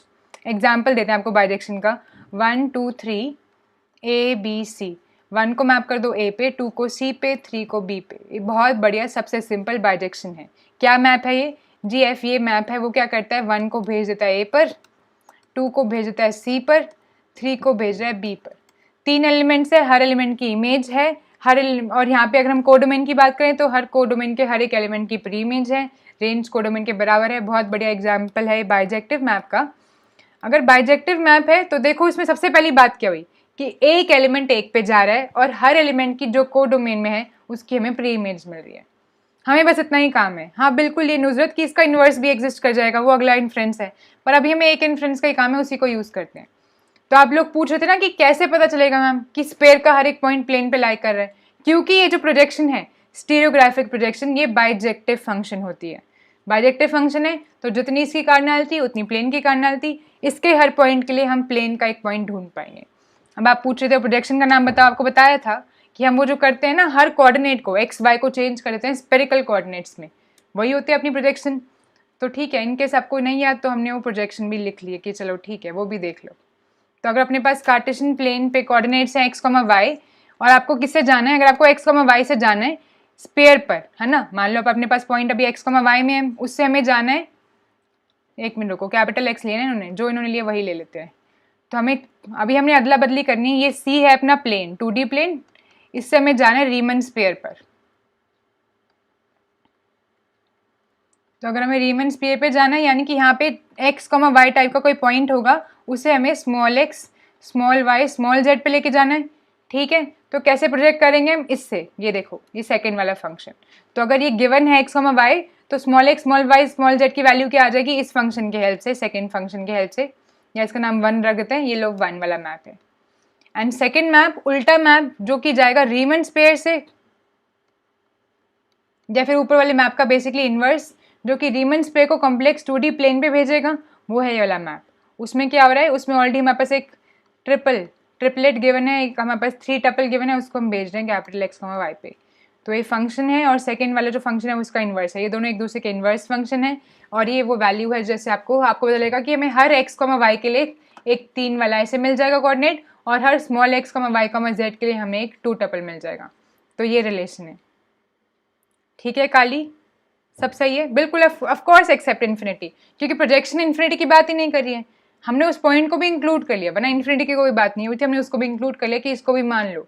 अदरवाइज प्रोजेक्शन इन्फिनिटी के अलावा बाकी सारे पॉइंट्स को ही प्रोजेक्ट कर दिया। प्रोजेक्शन का काम जो है फंक्शन में कहीं पे इन्फिनिटी का लेना देना नहीं है, वो तो लास्ट में अब हमने सोचा अभी मिलके बैठे कि अब यार एक पॉइंट है स्पेयर पे, वो अकेला खाली बैठा है, बाकी सारे स्पेयर के पॉइंट इंक्लूड कर लिए, तो इसका भी कोई काम में ले लेते हैं। तो वहाँ पे हमने माना कि सारी इन्फिनिटीज मिल रही हैं आके, तो उस पूरे एक पॉइंट का नाम ही इन्फिनिटी रख देते हैं, और इसको हम एक्सटेंडेड कॉम्प्लेक्स प्लेन कह देते हैं, और उसमें इन्फिनिटी इंक्लूड कर देते हैं।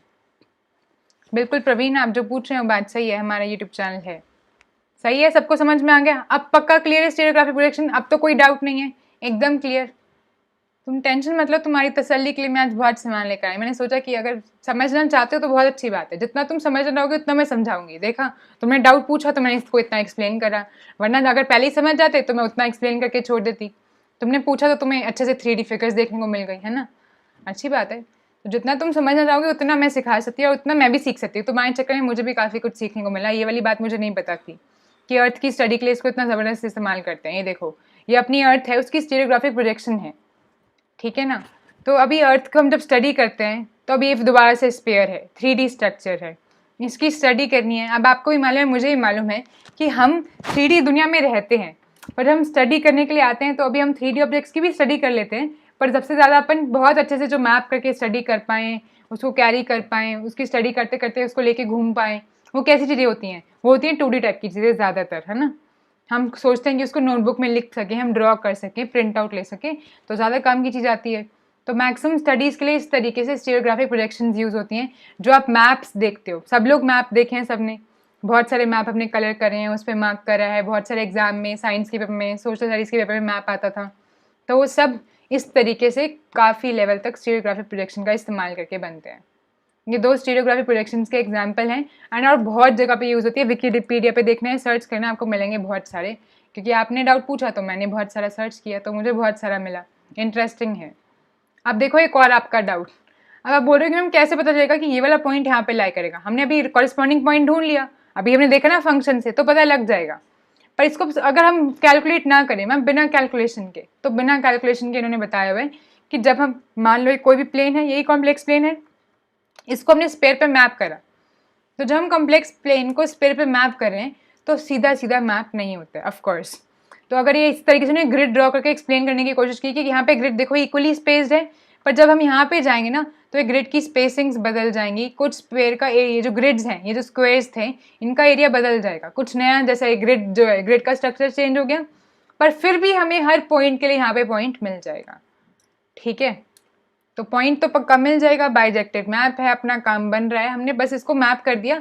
अब इससे क्या हो गया, वही ना, ये क्यों कर रहे हैं। अब तुम सोच रहे हो हम ये क्यों किया, अच्छा वाला प्लेन तो था, इसीलिए कि जहाँ पे हम स्पेयर की स्टडी कर रहे हैं वो मुझसे हम प्लेन की स्टडी करके काम चला सकें, और जहाँ प्लेन की स्टडी कर रहे हैं उसको स्पेयर की स्टडी करके काम चला सकें। समझ रहे हो ना, कई चीज़ें हमें कभी कभी 3D देख के ज़्यादा बेटर समझ में आती हैं, जैसे कि बायो में चलो, बायो में आपने देखा है एक्स रेज वगैरह निकाले जाते हैं और बहुत सारा काम होता है आर्ट का और पिक्टोरियल रिप्रेजेंटेशंस का बायो में, जब ऑपरेशन वगैरह कंडक्ट किए जाते हैं। तो अब ऑपरेशन कैसे बेटर कंडक्ट किया जाएगा, ठीक है। इसको टॉप अलग इसलिए आ रहा है, काली सिर्फ कटा हुआ है, ये इन्फिनिटी तक जाएगा तो जुड़ जाएगा, इसको टॉप अलग है इसलिए आपको दिखाने के लिए कि कैसे ज्वाइन होते होते ये जुड़ेगा, इसलिए सिर्फ दिखाने के लिए, बाकी ये जुड़ जाएगा ना अभी इन्फिनिटी तक। टॉप खाली तो तब रहेगा ना जब कहीं पर रुकता हो, रुकेगा ही नहीं, कहीं पर रुकता कहीं पर है नहीं, तो इन्फिनिटी तक जाएगा, ये बिल्कुल ऐसे ज्वाइन हो जाएगा सब कुछ। ये सारी लाइन्स इन्फिनिटी तक जा रही, याद करो, और इन्फिनिटी कहीं पर रुकती नहीं है, तो बस ये सब वैसे ज्वाइन हो जाएगा।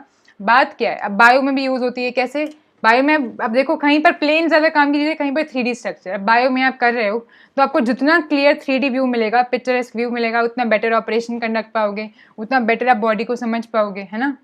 और आप जो लेजर्स या वो करके देखते हो ऑपरेशन होते हैं, वो किस लिए होते हैं कि हम बॉडी का एग्जैक्ट पार्ट अगर जान पाएँ तो ज़्यादा अच्छा हो पाएगा।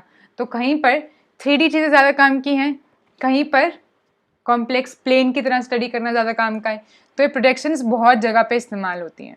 ये इसको लिख के बताया हुआ है कि कार्टेशियन ग्रिड को एक प्लेन पे जब हम स्पेयर पे चेंज करते हैं, ठीक है ना, तो ऐसे लगेगा आपको कि जो ग्रिड है डिस्टॉर्ट हो गई। डिस्टॉर्ट मतलब ग्रिड के जो एरियाज हैं चेंज हो गए हैं। The grid lines are still perpendicular, वही लाइन्स है वैसी ही हैं, अभी भी परपेंडिकुलर रहेंगी, but areas of grid square shrink, and जैसे जैसे नॉर्थ पोल ग्राइन श्रिंक हो जाएंगे और जैसे जैसे दूर जा रहे हैं देखो एरिया ज़्यादा होता लग रहा है, बड़ा हो गया स्क्वायर ऐसा लग रहा है। तो ऐसा कुछ हो जाएगा, ये सिर्फ दिखाने के लिए, आपको बताने के लिए। अब इससे में से किसी भी चीज़ से कंफ्यूज मत होना, ये आपकी बस एक क्यूरियोसिटी को आंसर कर रहे हैं।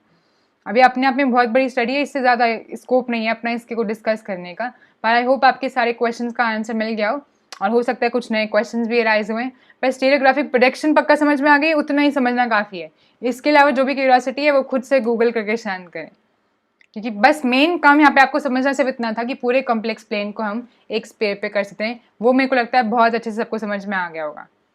हाँ या ना में जवाब दे जनता, सब पक्का से समझ में आ गया, अच्छे से या बहुत अच्छे से, कैसे?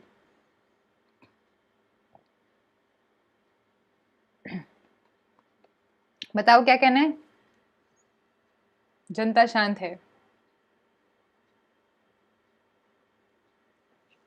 14 लोग हैं तो हम 14 हाँ या ना एक्सपेक्ट कर सकते हैं कि 14 लोग को अच्छे से आ गए या फिर नहीं आया अच्छे से।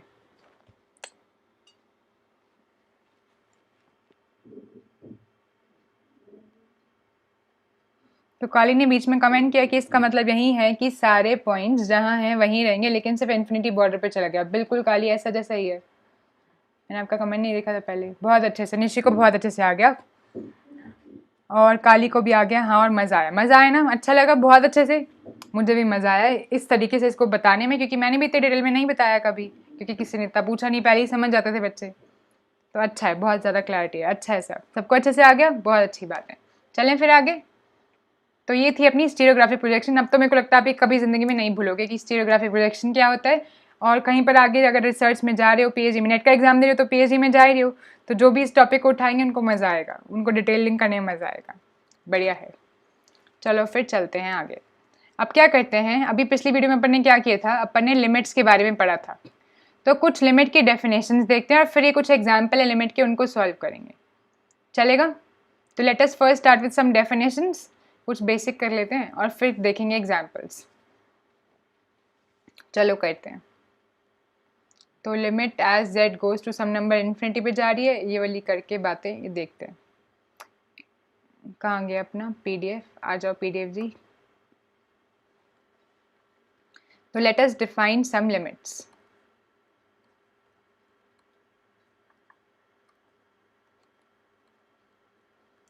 सबसे पहले बेसिक लिमिट की डेफिनेशन याद है, कोई दोहराना चाहेगा? हमने लिमिट की डेफिनेशन पढ़ी थी बेसिक, क्या थी?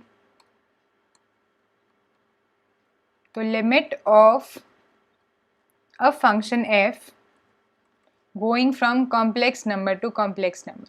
अब हम कॉम्प्लेक्स की दुनिया में आ गए हैं, रियल की दुनिया से बाहर, यानी कि रियल की दुनिया से आगे, एक्चुअली बाहर नहीं, कॉम्प्लेक्स प्लेन में रियल तो है ही सारे के सारे, तो रियल तो चलेंगे ही, पर उससे एक्सटेंड करके उससे आगे आ गए हैं। तो रियल की प्रॉपर्टीज़ के साथ साथ हम कुछ और एक्सटेंडेड प्रॉपर्टीज़ देखेंगे। सबसे पहले लिमिट को ज़रा डिफाइन कर दें, याद है आपको? कब कहते हैं कि limit of a function exist कर जाएगी, स्पेशली कॉम्प्लेक्स फंक्शन की। हमने इसको दो तरीके से डिफाइन करके देखा है। एक तो हमने थ्योरम पढ़ी थी पिछली वीडियो में वैसे करके, और एक हमने इन जनरल डेफिनेशन देखी थी। आने दो, देखते हैं कौन कौन बता रहे हैं आंसर। अच्छे से बताना, एक नेसेसरी कंडीशन है उसके साथ बताना। देखते हैं कि इसको डेफिनेशन याद है और फिर इसको डिफाइन करेंगे लिमिट एट इन्फिनिटी करके और फिर एग्जाम्पल्स देखेंगे। हाँ जी, तो बताएं जनता।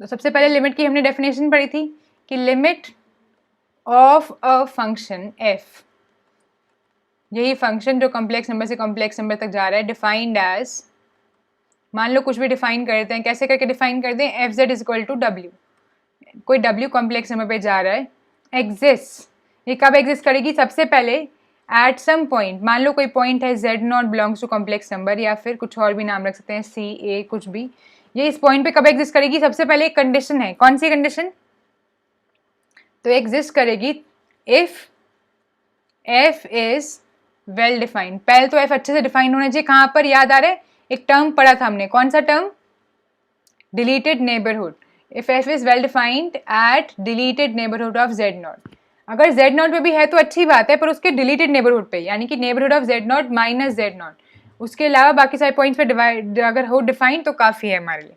तो F is well defined eight deleted neighbourhood of Z not, पहला पॉइंट, तो हम उसकी लिमिट ढूंढ सकते हैं, ठीक है ना। तो limit of a function is defined as this, if F is well defined at, limit of function f defined as this exists at this point if f is well defined at the latent limit of z naught and limit of z approaches z naught, f of z is said to be some w naught for some w naught belonging to extended complex plane, ठीक है ना। हम limit को extended complex plane में लेके जा रहे हैं, इसको सी स्टार भी कह सकते हैं, वैसे सी स्टार का मतलब सी माइनस जीरो होता है, पर यहाँ पे अपन जो सी स्टार का मतलब लेके चलेंगे, क्योंकि बार बार सी यूनियन जीरो लिखना क्या कहता है, यूनियन इन्फिनिटी लिखना मुश्किल है, तो हम यहाँ पे सी स्टार का मतलब लेके चलेंगे सी यूनियन इन्फिनिटी, ठीक है। तो यहाँ पे क्या लेके चल रहे हैं, अपना सी स्टार का मतलब बदल रहे हैं, वैसे सी स्टार का मतलब सी माइनस जीरो होता है इन जनरल, तो अगर जनरली पेपर में कहीं पर सी स्टार लिखा हो तो मतलब है सी माइनस जीरो, यहाँ पे मैंने स्पेशली डिफाइन कर दिया कि सी स्टार का मतलब सी यूनियन इन्फिनिटी है, तो इसका मतलब अब से यही मान के चलना जब तक मैं आपको बताऊँ ना, या पूछ लेना कि हम सी स्टार क्या है, सी माइनस जीरो लेना है या सी यूनियन इन्फिनिटी लेना है। तो यहाँ पे एक्सटेंडेड कॉम्प्लेक्स प्लेन में कोई लिमिट लाई करती होगी if for all epsilon greater than zero there exist delta greater than 0 such that f of z minus w naught का modulus is less than epsilon for all z naught minus z या z minus z naught less than delta and of course strictly greater than 0, ठीक है। याद है definition पढ़ी थी हमने exactly अच्छे से, नुजरत ने बताई है F Z minus W less than, बिल्कुल सही नुजरत, सूरज ने भी बताने की कोशिश करी है, सही जैसी है, आधी बताइए सूरज ने। तो सबको याद है डेफिनेशन पक्का, यही डेफिनेशन से हमारा बहुत बार पाला पड़ा रियल एनालिसिस में भी, और क्या कहते हैं सीक्वेंसेस में रियल एनालिसिस में टॉपिक पढ़ते हैं तब भी ऐसे कर करके, ठीक है। काली कह रहे कुछ और सिंबल रख लो, नहीं काली आदत डालो ऐसे सिंबल्स की, आपको पता है एग्जाम में बहुत बार ऐसे होगा, क्वेश्चन में आपको कोई यूजुअल सिंबल है, आर को आप रियल नंबर कहते हो क्योंकि बोल्ड आर है, वहाँ पे बोल्ड आर को कुछ नया डिफाइन कर देंगे। और तो और एक और ज़बरदस्त आपको बात बताती हूँ, सारे एग्जाम्स में जो स्टार्टिंग का पार्ट होता है ना उसको बहुत ध्यान से पढ़ा करो, जैसे आप बहुत ध्यान से पढ़ा करो, क्योंकि कई एग्जाम से नोटेशंस जान के चेंज करते हैं। ISI का एग्जाम है, बहुत ज़्यादा इनको कुछ मतलब इनको बहुत ज़्यादा ना एक्सपेरिमेंट करना अच्छा लगता है, बहुत अच्छा पेपर होता है, तो आप देखोगे इनमें ज़बरदस्ती नोटेशन चेंज होते हैं। आप पूरे टाइम से रैशनली पढ़ के आए हो, मैं एग्जाम्पल दे रही हूँ, मेरे को एग्जैक्टली याद नहीं है अभी क्या होता है ना, तो हो सकता है क्या कर दें, बोल दें आप मान के चलो आर अब से रैशनल होंगे, इसका मतलब है रैशनल, पेपर के स्टार्टिंग में डिफाइन कर देंगे कि ये लोग रैशनल हैं, और इंटीजर को अभी तक जेड पढ़ते आए हो तो कह देंगे कि नहीं इस क्या ऐसे करके बड़ा आई लिख दोगे तो ये इंटीजर है, तो ऐसे करके कुछ ना कुछ नोटेशन बदल देंगे, वरना आपको लगेगा आई मतलब तो आयोटा होता है, इन्होंने इसको इंटीजर कह दिया, तो ऐसा कुछ करते हैं पेपर में, तो you should be use to it कि ठीक है अगर नोटेशन का बारे में कुछ एक्सप्लेन ना कर रखा हो तो नोटेशन का जनरल मीनिंग है, जैसे सी स्टार का मतलब है सी माइनस जीरो, आर स्टार का मतलब है आर माइनस जीरो, अकेले बोल्ड आर का मतलब है रियल नंबर, पर अगर पहले से किसी ने डिफाइन कर दिया कि इसका ये मतलब है तो जो भी उस बंदे ने कहा वो नया मतलब है। जैसे मैंने कह दिया कि गधे का मतलब अब से कॉम्प्लेक्स नंबर है, तो मैं जब भी जहां भी गधा या घोड़ा लिखूंगी उसका मतलब कॉम्प्लेक्स नंबर हो जाएगा, समझ रहे हो। पॉइंट ये है कि इसको रिलेट करना है, मतलब कि मैंने कह दिया कि अगर घोड़ा है तो उसका मतलब है रियल नंबर, गधे का मतलब है कॉम्प्लेक्स नंबर, तो जहां भी मैं लिखूँ आपको वही मान के चलना है, उसका ओरिजिनल मीनिंग भूल जाना है, मैथ्स में आपको यही तो जाना है, मैथ्स में बहुत ज़्यादा इमेजिनेशन काम करती है। अभी अभी हमने इमेजिनेशन का इतना बढ़िया नमूना देखा है, हमने स्टीरियोग्राफिक प्रोजेक्शन देखी है, इतना बढ़िया एग्जाम्पल देखा है। तो द पॉइंट इज कि जैसा आपको इमेजिन करने को कहा जाए आपको उतना मानना है। अब गिवन में चीज़ों में कुछ बदल दिया गया तो वही मान के चलना है। हंसने की बात नहीं है, आप लोग पता नहीं क्यों हंसे सूरज और काली, हंसने की बात नहीं है। आप लोग को बोला कि z को कुछ भी मान लो, कॉम्प्लेक्स नंबर आपने मान लिया, आपको हंसी नहीं आई। मैंने कहा -1 के रूट को आयोटा मान लो, आप लोग ने मान लिया, हंसे नहीं। अभी गधे घोड़े की बात पे क्यों हंस रहे हो? तो जानवर लोग हैं, इसमें तो लाइफ भी है भाई। अगर नॉन लिविंग थिंग्स आपको इतना सिखा सकती हैं तो अगर लिविंग थिंग्स को हम लेट करके सोचे तो उसमें तो लाइफ भी है, काफ़ी कुछ और सिखा सकती हैं। पॉइंट समझ रहे हो? बढ़िया है। चलो दूसरी डेफिनेशन बताओ, ज़्यादा खींची मत करो। एक तो ये डेफिनेशन पढ़ी थी, दूसरी डेफिनेशन क्या थी? दूसरी हमने एक थ्योरम पढ़ी थी, वो क्या कहती थी कि अगर अपने पास कोई फंक्शन है जिसकी लिमिट हमें एग्जिस्ट करती है नहीं चेक करना है, तो लिमिट ऑफ फंक्शन, दोबारा से f जो कॉम्प्लेक्स नंबर से कॉम्प्लेक्स नंबर जा रहा है, which is defined as F Z is equal to U plus iota V. यही w है, इसको u प्लस आयोटा वी भी कह दिया है ना। Exist if and only if, ठीक है ना, as z approaches z0 belongs to complex number if and only if limit of x comma y approaches x0 comma y0 uxy and limit of x comma y approaches x0 comma y0 vxy, ये जो u और v function है इन्हीं को हम कह रहे हैं यहाँ पे एग्जिस्ट। और साथ में एक और बात हमने पढ़ी थी कि इसके बराबर आती है, ये पढ़ा था, and limit of z tends to z0 is equal to u0 plus iota v0 which is equal to omega naught if and only if limit xy tends to x0 y0 is equal to u0 and limit xy tends to x0 y0 vxy is equal to v0, जहाँ पे ये xy कौन है? z के, जो z polynomial, अपना z polynomial नहीं, जो कॉम्प्लेक्स नंबर गिवन था उसके क्या है? ज्योमेट्रिक फॉर्म है, where z is equal to x plus iota y, which can also be written in geometric form या geometric image as x comma y, and z naught is equal to x naught plus iota v naught ये y naught which is in geometric form as x naught comma y naught। समझ में आया सबको? ये भी पढ़ी थी theorem, याद है? बिल्कुल सूरज, आपने सही बताया, भूले तो नहीं हो? तो ये थ्योरम हमने पढ़ी थी और एक हमने बेसिक डेफिनेशन पढ़ी थी एप्सिलॉन और डेल्टा को यूज़ करके। ये अच्छे से याद है आप लोगों को? बढ़िया, ठीक है। अब इन चीज़ों को यूज़ करके फिलहाल अभी कुछ और चीज़ें डिफाइन करते हैं। लिमिट एट इन्फिनिटी, लिमिट्स हमने कैलकुलेट भी करके देखी थी तो आपको याद होंगी, ये तो बस रिकॉल करें। तो अब लिमिट एट इन्फिनिटी निकाल के देखते हैं, कुछ लिमिट्स निकालते हैं इन्फिनिटी पे, ठीक है ना, एंड उसके बाद फिर एग्जाम्पल में उसको करके देखेंगे। तो लिमिट्स एट इन्फिनिटी या limit is equal to infinity, तो लिमिट्स इन्वॉल्विंग इन्फिनिटी, बेसिकली ये नाम रख लेते हैं, जिसमें या तो z0 इन्फिनिटी पे जा रहा है या फिर ऐसे करके कुछ है, तो लिमिट्स इन्वॉल्विंग इन्फिनिटी या माइनस इन्फिनिटी, एक ही बात है। पर क्योंकि कॉम्प्लेक्स में हमने अपने एक्सटेंडेड कॉम्प्लेक्स प्लेन में सिर्फ इन्फिनिटी को इंक्लूड करा है तो हम इन्फिनिटी की इन जनरल बात करते हैं। समझ रहे हो बात? तो पहला मैं आपसे बोलूं कि लिमिट निकालो z going to infinity f of z, और वो आ रही है a या कोई कॉम्प्लेक्स नंबर आ रही है ना, a मान लो, a आ रही है कोई कॉम्प्लेक्स नंबर, तो इसको आप कैसे डिफाइन करोगे?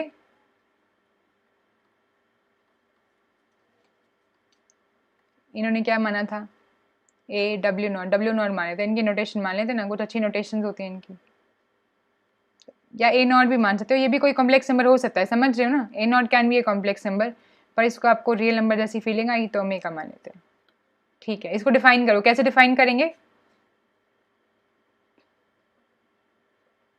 तो this limit exists if for all epsilon greater than 0 there exists delta किस पे डिपेंड कर रहा हो, जो एप्सिलॉन पे ग्रेटर देन 0 सच दैट, बताओ कोई बताना चाहेगा? F of Z minus omega naught is less than epsilon for all Z greater than delta. जैसे जैसे हम जो भी डेल्टा लेते जाएं हर एप्सिलॉन के कॉरेस्पॉन्डिंग और डेल्टा को इंक्रीज करते जाएं हमेशा, ठीक है ना। फॉर ऑल डेल्टा कितना भी बड़ा हो सकता है, डेल्टा कोई पॉजिटिव नंबर है, कितना भी बड़ा हो सकता है, तो हमेशा हमें हर एप्सिलॉन के लिए बड़ा से बड़ा डेल्टा मिलता जाएगा सच that F Z minus omega naught क्या आता जाएगा, एप्सिलॉन से कम। तो जेड क्या है, किसी पॉजिटिव नंबर से बढ़ता जा रहा है और पॉजिटिव नंबर से हमेशा बढ़ता जाएगा तो इन्फिनिटी को अप्रोच कर रहा है, तो जेड हमेशा बड़ा होता जा रहा है और जैसे जैसे जेड बड़ा होता जा रहा है फंक्शन जो है उसकी वैल्यू ओमेगा नोट के पास आती जा रही है, ठीक है। ऐसे केस में हम कह देंगे let limit z tend to infinity exist और वो कोई ओमेगा नॉट आ जाएगी, उसे हम सी स्टार में लेके चल रहे हैं अभी, ठीक है ना। अब वो कॉम्प्लेक्स नंबर भी आ सकती है, इन्फिनिटी भी आ सकती है ना, फिलहाल हम ओमेगा नॉट में मान के चल रहे हैं। आगे बात समझ, कैसे डिफाइन किया ये भी समझ में आया? अच्छा, तो इसी को इस्तेमाल करके ज़रा अच्छे समझ में आया, इसको एक्सप्लेन करा जाए पिक्चर से। समझ में आ रहा है क्या हो रहा है यहाँ पे कि एफ जेड जो है उसकी वैल्यू डब्ल्यू नॉट के पास ओमेगा नॉट के पास जाए जा रही है जैसे जैसे जेड की वैल्यू इंक्रीज हो जा रही है। इसका बहुत खूबसूरत एग्जाम्पल भी है, कोई भी इंक्रीजिंग फंक्शन को नीचे लगा दो, डिनोमिनेटर में लगा दो, तो आप F Z is equal to ले लो जेड प्लस 5। कैसा फंक्शन है ये? वैसे तो 1/z+5 अभी इंक्रीजिंग डिक्रीजिंग हम नहीं कह सकते हैं ना, पर हमें मालूम है कि अगर यहाँ पे z कोई रियल नंबर होता तो कैसा होता। अभी क्या करो, आप इसकी वैल्यूज पुट करके देखो, या 1/z भी आप लेके चल सकते हो, ज़्यादा आसानी से समझ में आएगा। 1/z आप लेके चलो, ठीक है। मॉड z की वैल्यू डेल्टा से इंक्रीज करती जाए। अब 1/z है उसकी आप लेके चलो वैल्यूज़। 1/z क्या है, z का कोई भी रेसिप्रोकल लेते जाओ, कोई भी कॉम्प्लेक्स नंबर उठाते जाओ उसका रेसिप्रोकल लेते जाओ। अब हमें इसकी लिमिट निकालनी है, तो जैसे ही z किसको अप्रोच करेगा, इन्फिनिटी को, तो लिमिट क्या आ जाएगी इसकी बताओ, मालूम है सबको क्या आ जाएगी? तो limit z approaches to infinity F Z क्या आ जाएगी, हमें याद ही है पहले क्या आ जाती है, 0 आ जाती है ना। अभी कैसे निकालेंगे इसको, ऐसे प्रूफ कैसे करेंगे इस डेफिनेशन को यूज़ करके? कुछ है नहीं, बोलो यार नलायकों, समझ में आ रही है नहीं? ये एग्जाम्पल से समझाया जाए या आ गई है समझ में? ठीक है, सब बढ़िया है, आ रहा है कुछ समझ, डाइजेस्ट हो रहा है? कुछ विद्रोह ही कर लो कि हाँ मैम नहीं आ रहा समझ, या फिर आ रहा है समझ, या कुछ हो रहा है, या फिर गधा घोड़ा के चक्कर में बुरा मान गए हो, तुमने सोचा कि नहीं अब तो हम गधा घोड़ा ढूंढ के लाएंगे, कैसे बन गया वो, देखो इधर, ठीक है। अभी ये लिमिट 0 आती है, इसको एक्सप्लेन करते हैं इस लिमिट की डेफिनेशन से। तो जैसे ही z इन्फिनिटी पे जा रहा है अपनी वैल्यू 0 आ रही है ना, तो ये अपना ओमेगा नॉट आ रहा है, ये अपना फंक्शन गिवन था, ये वैल्यू थी ओमेगा और ऐसे करके इसकी वैल्यू आ रही है ओमेगा नॉट। तो अब देखो z जैसे जैसे हम धीरे धीरे बड़ा करे जा रहे हैं, अब z की वैल्यू इंक्रीज करते जाओ, कोई भी z की वैल्यू धीरे धीरे इंक्रीज करते जाओ, z इन्फिनिटी की तरफ भेज रहे हैं तो उसका मॉडुलस भी इंक्रीज करता जाएगा, ठीक है। जैसे कि आप एफ ऑफ जेड लेके चलो कुछ भी, निशी कह रही है नलायक बस सुन रहे हैं। अच्छा बस सुनो मत ना निशी लोग, बताओ ना सभी लोग, आपको मालूम है क्लास का एक रूल है, शांति से नहीं सुनने का है, बोलते रहने का है, बताते रहने का है कहाँ तक समझ में आया। और वैसे ही ऑनलाइन क्लास है ना, पता क्या होता है, आप सामने बैठे होगे, आपकी शक्लें मुझे दिख रही हैं, तो आप लोग हाँ ना हिला रहे होगे, या तो आपकी शक्ल पे एकदम ब्लैंक एक्सप्रेशन होगा तो मैं इतना समझ सकता है कि नहीं समझ में आ रहा है, या फिर अच्छा एक्सप्रेशन होगा तो मतलब पता चलेगा समझ में आ रहा है। अभी आप लोग मेरे को दिख नहीं रहे हो, तो मेरा सिर्फ एक वाहिद जरिया आपका समझने का कि आप लोग हो यहाँ पे और ऑन करके नहीं भागे और समझ में आ रहा है, इंटरेस्ट ले रहे हो, या नहीं समझ में आ रहा है ब्लैंक फेस है, वो तरीका क्या है कि आप बोल कर बताओ। So this is only way, आपको एक्स्ट्रा फ्रीडम दी गई है कि जितना मर्जी बोलो पर क्लास में बोलो, है ना। तो सूरज ने कहा फिर से डेफिनेशन लगाइए, डेफिनेशन ही लगाएंगे तो आप देखोगे एफ जेड की वैल्यू 0 के बहुत पास आती जाएगी। कैसे कैसे, एप्सिलॉन को कुछ मान लो, क्या माने एप्सिलॉन की वैल्यू, तो कोई एप्सिलॉन पॉजिटिव लेट कर लो, आप देखोगे एफ जेड की वैल्यू 0 के पास आती जाएगी जैसे जैसे अपना मॉडुलस जेड जो है किसी डेल्टा से बड़ा होता जाएगा। काली ने कहा चुपचाप थ्योरी पढ़ रहे तो नलायक, चैट में मजे करो तो सिंसियर। नहीं चैट में मजे मत करो, तो वो तो आपको इतनी सिंसियरिटी दिखानी है, चैट में ढंग की बातें करो, टॉक अबाउट द टॉपिक और बताते जाओ, या फिर यस मैम समझ में आ गया, नो मैम समझ में नहीं आया। चुपचाप थ्योरी पढ़ना इस गलत, चुपचाप नहीं पढ़ते हैं, आपको बताते रहना है कि हाँ समझ में आ रहा है या नहीं आ रहा है। चैट में फालतू बातें करना काली, दैट इज नॉट सिंसियर, ना। ठीक है, तो अभी देखो यहाँ पे करते हैं। तो अब देखो कोई भी आप यहाँ पे डेल्टा पॉजिटिव लेते जाओ, मॉडुलस जेड की वैल्यू धीरे धीरे इंक्रीज करते जाओ, जो कि एप्सिलॉन पे डिपेंड करी हो, है ना। तो एफ जेड हमेशा एप्सिलॉन से कम आता जाएगा फॉर डेल्टा, जो अपना इंक्रीज क्या कहते हैं, जिससे वैल्यू इंक्रीज करी जा रही है जेड की। ठीक है, अब आप लेके भी देख सकते हैं, हमने देखा था। आप जेड को लेके चलो, पहले हम क्या लेके चल लेते हैं, एन टाइप का नंबर लेके चल लेते हैं इंक्रीजिंग, एन प्लस आयोटा लेके चल लेते हैं, ठीक है ना। एन जानते हैं, एन क्या है, कोई भी नेचुरल नंबर है, तो ये सब बढ़िया कॉम्प्लेक्स नंबर्स हैं, ठीक है। तो 1/z क्या हो जाएगा, 1/n प्लस आयोटा। अब 1/z का मॉडुलस हमें देखना है कि लिमिट जो है हमेशा एप्सिलॉन से कम आती जाए, तो ये लिमिट निकालते हैं। इसकी वैल्यू क्या आ जाएगी, एस माइनस 0 का मॉडुलस, दैट इज, ये क्या आ जाएगा। गौरव सिंह कह रहे हैं एप्लीकेशन ऑफ डेरिवेटिव्स कब पढ़ाओगे। एप्लीकेशन ऑफ डेरिवेटिव्स कौन सा टॉपिक है, ये तो क्लास 12th की मैथमेटिक्स का टॉपिक हमने सुना हुआ है। एप्लीकेशन ऑफ डेरिवेटिव्स, हम डेरिवेटिव्स पढ़ेंगे कॉम्प्लेक्स नंबर्स में, पढ़ ही रहे हैं बस, अभी लिमिट्स पढ़ रहे हैं, इसी से डेरिवेटिव निकलेगा। पहले लिमिट टॉपिक क्लियर कर लें गौरव जी, फिर पढ़ते हैं। बस आगे आने वाले एक हफ्ते में ही करने वाले हैं, डेरिवेटिव्स पढ़ने वाले हैं, अगर आप इसी की बात कर रहे हो तो 1/z क्या हो जाएगा, 1/n प्लस आयोटा माइनस 0 का मॉडुलस। इसका मॉडुलस क्या आ जाएगा, ये आ जाएगा modulus of n plus iota. इसका मॉडुलस क्या आ जाएगा, 1/√n स्क्वायर प्लस 1 स्क्वायर। यहाँ तक ठीक है। ये क्या आ जाएगा, √of modulus n square plus 1। अब आपको मालूम है कि ये क्या बन गया, जानते हो इस टर्म को, अभी रियल की सीक्वेंस जैसी लग रही है। अब एक बात बताओ, डिनोमिनेटर अगर छोटा हो जाए तो फ्रैक्शन कैसी हो जाती है, बड़ी हो जाती है ना।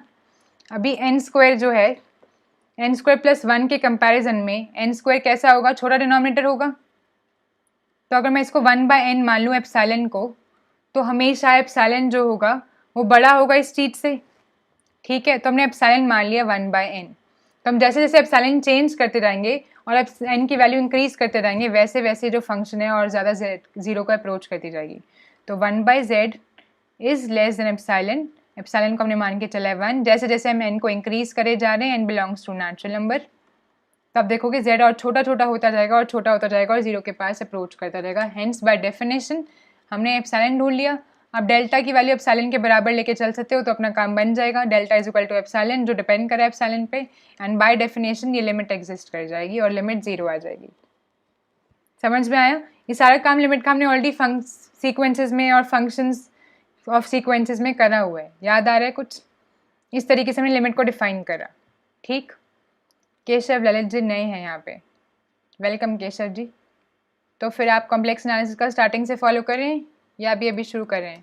काली कह रहे हैं समझ में आ गया, ये प्यारा सा है फूल पकड़ा हुआ बच्चा, ठीक है। सेकेंड डिफाइन करते हैं। अभी हमने क्या डिफाइन करा कि लिमिट जैसे हम इन्फिनिटी पे अप्रोच कराएं तो कोई कॉम्प्लेक्स नंबर आ जाए।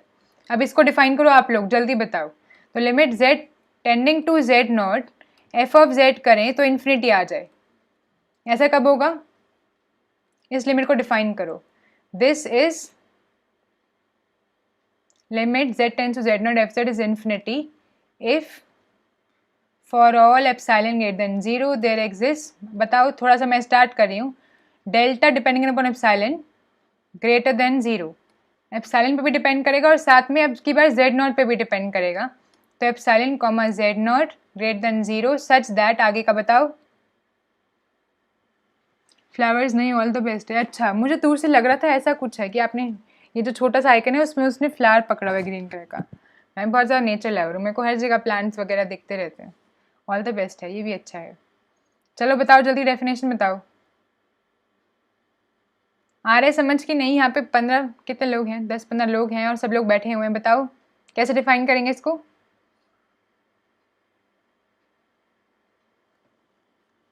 तो जैसे जैसे z z0 के पास जाएगा फंक्शन की वैल्यू बड़ी होती जा रही है।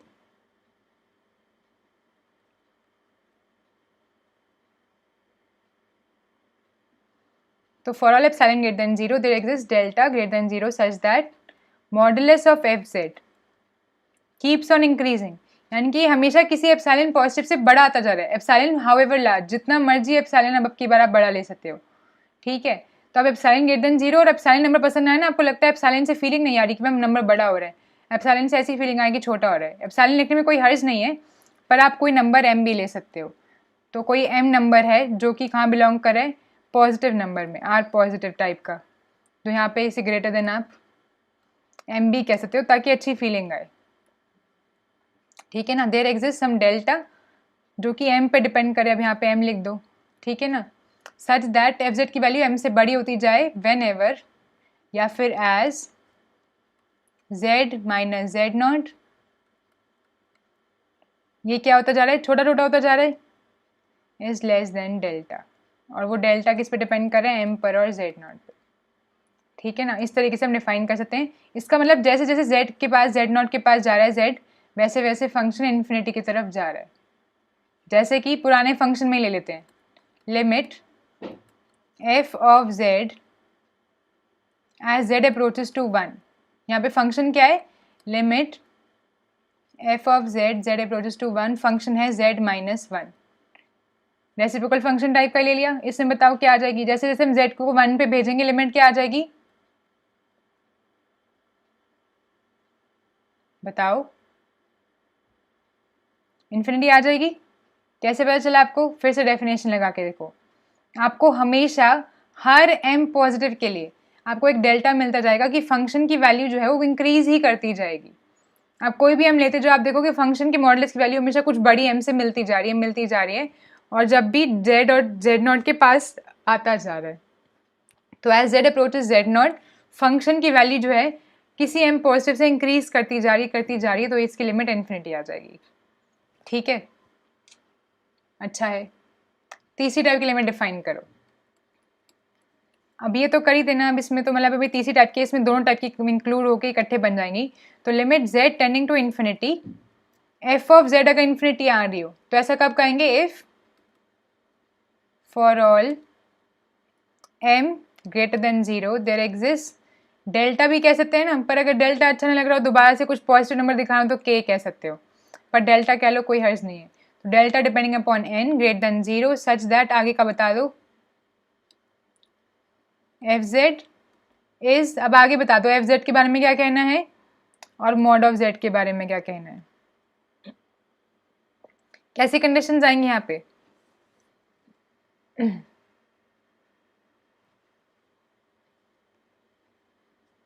जैसे जैसे क्या हो रहा है देखो, वेन एवर जेड इन्फिनिटी की तरफ जा रहा है, यानी कि जेड किसी पॉजिटिव वैल्यू से हमेशा हमें जेड की वैल्यू बड़ी मिलती जा रही है, यानी कि जेड की वैल्यू हमेशा डेल्टा एम से बड़ी मिलती जा रही है, और जैसे जैसे जेड इंक्रीज होता जा रहा है फंक्शन इन्फिनिटी की तरफ जा रहे हैं, यानी कि फंक्शन भी किसी पॉजिटिव वैल्यू से बड़ा होता जा रहा है। सिंपल कहानी, बस इतनी कहानी है।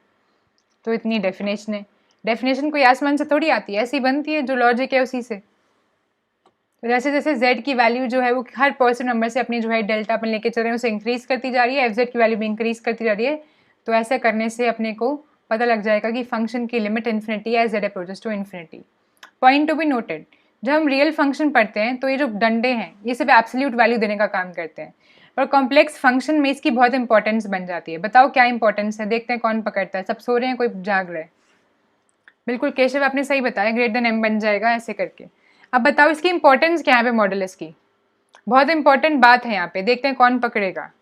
यहाँ पे मॉडुलस की इंपॉर्टेंस है, अगर यहाँ पे मॉडुलस यूज ना करें तो इस डेफिनेशन के बारे में हम कुछ नहीं कह सकते। We can not study this limit के बारे में, हम स्टडी नहीं कर पाएंगे ना अगर हम मॉडुलस का इस्तेमाल ना करें। मॉडुलस क्या करता है कॉम्प्लेक्स नंबर के साथ?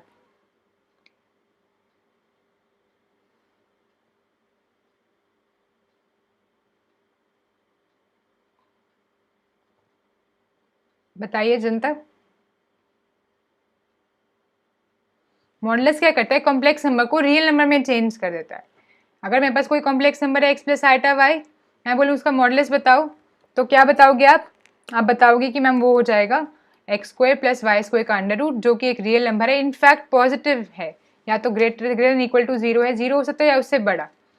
तो कॉम्प्लेक्स नंबर को उसने रियल नंबर में चेंज कर दिया, क्योंकि कॉम्प्लेक्स नंबर को तो आप आपस में कंपेयर ही नहीं कर सकते। क्या आप बता सकते हो 1 प्लस आयोटा बड़ा है या आयोटा बड़ा है?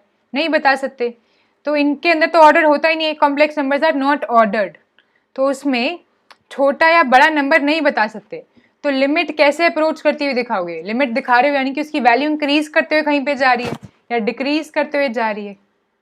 ऑफ कोर्स लिमिट दिखाने का एक और तरीका होता है कि इसको डायग्रामेटिकली प्लॉट कर दो कि जब इसके नेबरहुड में पॉइंट लाई कर रहा है तो एफ भी किसी के नेबरहुड में लाई कर जाए। पर क्या आप हर चीज़ का फिर मैप बना सकते हो? नहीं बना पा रहे, तो कोई तरीका तो होना चाहिए चेकिंग का। तो चेकिंग कैसे कर सकते हो? उसको रियल में चेंज कर कर। बिल्कुल निशी आपने सही कहा, रियल बना देता है। सूरज आपने भी सही कहा कि वो रियल बना देता है। निशी फॉर्मूला तो आपने सही बताया, हाँ, पर मेन बात ये थी कि रियल बना देता है ना। काली ने कहा जैसे साइन कॉस का फंक्शन नहीं पता चलेगा। नहीं काली, वो सही बात नहीं है।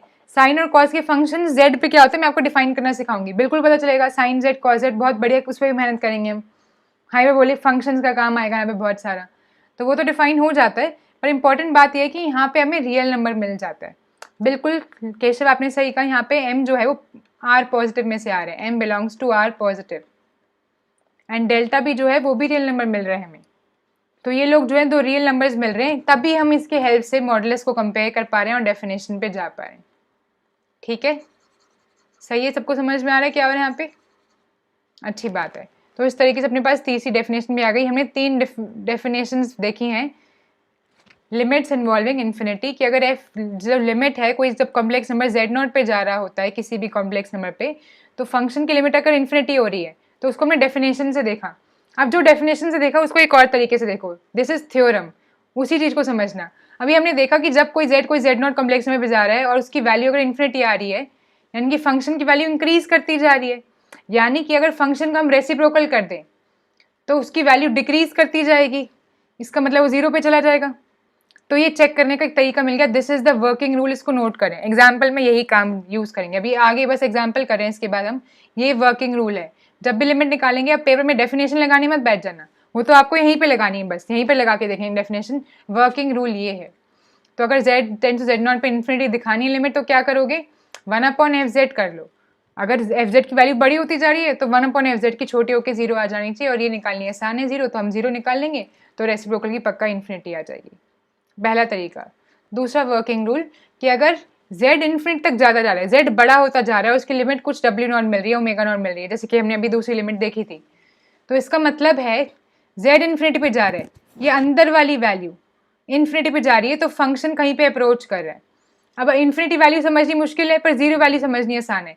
जैसे हमने यहाँ पे जो इन्फिनिटी पे जा रहा था उसको 0 बनाया, ऐसे ही यहाँ पे करेंगे।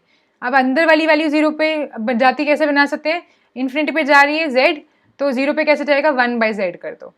तो अगर अपने पास यहाँ पे z टेंड्स टू इन्फिनिटी है तो इसको 0 पे भेजना है, तो यहाँ पे अंदर 1/z कर दो, और आपको वाला है 1/0 इन्फिनिटी जैसा ही होता है, तो वही बात हो गई। तो अगर हमें शो करना है दैट एफ ऑफ z की लिमिट w0 है as z tends to infinity, तो इसकी जगह उल्टा काम क्या कर दो, z को 0 पे भेज दो और f ऑफ 1/z की लिमिट चेक कर लो। ठीक है, जैसे कि जब हम लिमिट निकालते हैं इसकी, बताओ 1/z प्लस 1 प्लस आयोटा, इसकी लिमिट निकालनी है आपको as z tends to infinity. बताओ क्या आएगी, क्या आएगी बताओ, एग्जाम्पल है ये सेकेंड पार्ट का। इसकी लिमिट क्या आएगी, z को इन्फिनिटी पे पुट करना है। अभी z को इन्फिनिटी पे डायरेक्टली पुट करेंगे ना तो उसकी डिस्कशन नहीं कर सकते, तो अपन क्या करेंगे, हम ये वाला रूल यूज़ करेंगे। हम क्या करेंगे, इस लिमिट को चेंज करेंगे लिमिट z टेंड्स टू 0 में। ठीक है, इन्फिनिटी को डायरेक्टली करके देख सकते हैं, 1/इन्फिनिटी हमें मालूम है 0 हो जाएगा, तो आपको कैलकुलेट नहीं करना है, पर आपको बताया जा रहा है कि इतना सिंपल नहीं आएगा। पर करना क्या है, z को 0 पे भेजो और फंक्शन किसका बना दो, ये अगर fz है तो अंदर फंक्शन बना दो f ऑफ 1/z। ठीक है ना, तो ये क्या हो जाएगा, limit z approaches to 0 f of 1/z। अगर f ऑफ z 1/z था तो f ऑफ 1/z क्या होगा, 1/1/z प्लस 1 प्लस आयोटा, ये हो जाएगा limit z approaches to 0 z plus 1 plus iota. अभी z 0 पे चला गया, इनके 0 हो गया, ये बच गई 1 plus iota, that is the limit. बिल्कुल केशव काली आपने सही बताया, बट मेन बात है कि वर्किंग रूल समझ में आया। वर्किंग रूल क्या है कि अगर हमें z को इन्फिनिटी पे भेज के दिखाना है तो हम क्या कर देंगे, z को 0 पे भेज देंगे। वो कैसे, फंक्शन हम 1/z का बना लेंगे। तीसरा वर्किंग रूल, जो पहले दोनों वर्किंग रूल को कंबाइन करके बनता है। अगर हमें फंक्शन की वैल्यू इन्फिनिटी दिखानी होती है तो हम क्या करते थे, रेसिप्रोकल ले लेते थे और z को z0 पे भेज देते थे। और अगर हमें अंदर इन्फिनिटी को जीरो पे भेजना होता था तो हम उसके अंदर 1/z करते थे। यहाँ पे दोनों कंबाइन कर दिए, क्योंकि z भी इन्फिनिटी पे जा रहा है और फंक्शन की वैल्यू भी, तो हम क्या करेंगे, limit z tends to 0 1 upon reciprocal function, है ना, और f के अंदर भी 1/z लगा देंगे और उसको शो कर देंगे कि वो 0 पे जा रही है। तो अगर ऐसा है तो हम कह देंगे कि हाँ ये वाली लिमिट ऐसे आएगी। तो अगर ये शो कर दिया तो ये अपने आप शो हो गया। सबको तीनों वर्किंग रूल समझ में आ गए अच्छे से? तो कुछ काम करते हैं फिर। तो क्या काम करते हैं, iota z plus 3 upon z plus 1, iota z plus 3 upon z plus 1, limit z approaches to 1, क्या आ जाएगा, z अप्रोचेस टू -1 इन्फिनिटी। इसको प्रूफ करके दिखाओ ज़रा, कैसे करेंगे बताओ। ये 1 नहीं है, -1 है, लिमिट z अप्रोचेस टू -1। दोबारा लिख देते हैं इसको, limit z approaches to -1 iota z plus 3 upon z plus 1, ये इन्फिनिटी आ जाती है। हमें दिखाना है, कैसे दिखाया जाएगा, क्या कहना है आपका इस बारे में।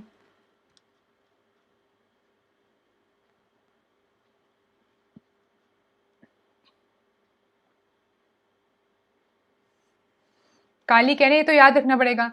काली रटना तब पड़ता है जब समझा ना हो, याद क्यों रखना पड़ेगा आपको। अभी याद नहीं हुई बात कि अगर अभी हमने सबसे पहला एग्जाम्पल लिमिट के डेफिनेशन में ही देखा कि अगर z इन्फिनिटी पे जा रहा है तो 1/z क्या हो जाएगा, छोटा होता जाएगा तो 0 पे जाएगा।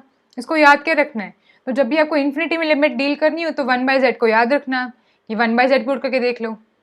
आप कुछ एग्जाम्पल देखोगे ना काली, आपको समझ में आ रहेगा कि याद रखने की जरूरत नहीं है, तो ऑटोमेटिक है, रिफ्लेक्स एक्शन है हमारा, है ना, ये तो अपने आप ही होता है। जैसे कि आपको बताते हैं अभी, काली आपके इस क्वेश्चन का आंसर देते हैं, बाकी लोग सॉल्व करो। अभी ये देखो काली, इस लिमिट को जानते हो आप लोग, बहुत ज़्यादा इसको डील किया होगा, iota z plus 3 z plus 1, इसको इस पेज पे लिख लेते हैं।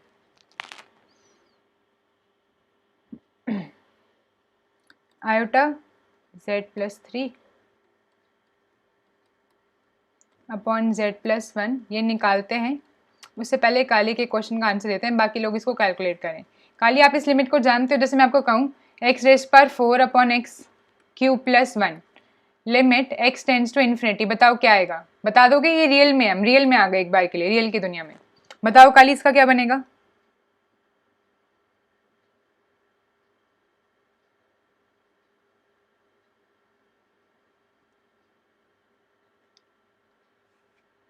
क्या बनेगा, आप देखोगे क्या करते हैं हम, सबसे पहले हाईएस्ट डिग्री का पॉलिनोमियल जो न्यूमरेटर डिनोमिनेटर से कॉमन ले सकते हैं वो ले लेते हैं। तो क्या हो जाता है, एक्स क्यूब कॉमन ले लिया यहाँ से, यहाँ पे बच गया एक्स, और नीचे यहाँ पे x4 ही कॉमन ले लेंगे तो यहाँ बच जाएगा 1, और यहाँ पे एक्स क्यूब भी आ रहे हैं तो x4 कॉमन नहीं आ पा रहे तो x4 ज़बरदस्ती कॉमन लेंगे, तो ये आ जाएगा 1 अपॉन एक्स, ये आ जाएगा 1 अपॉन x4। ठीक है, सही है, सब कुछ ऐसा ही बनेगा कुछ।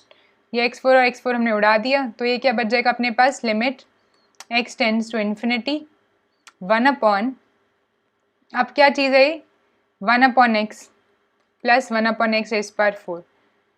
अभी x इन्फिनिटी पे जा रहा है तो ये टर्म कहाँ पे जाएगा, 0 पर, और ये टर्म भी कहाँ पे जाएगा, 0 पर, तो ये बच गया 1 अपॉन 0 जो कि इन्फिनिटी पे जाता है।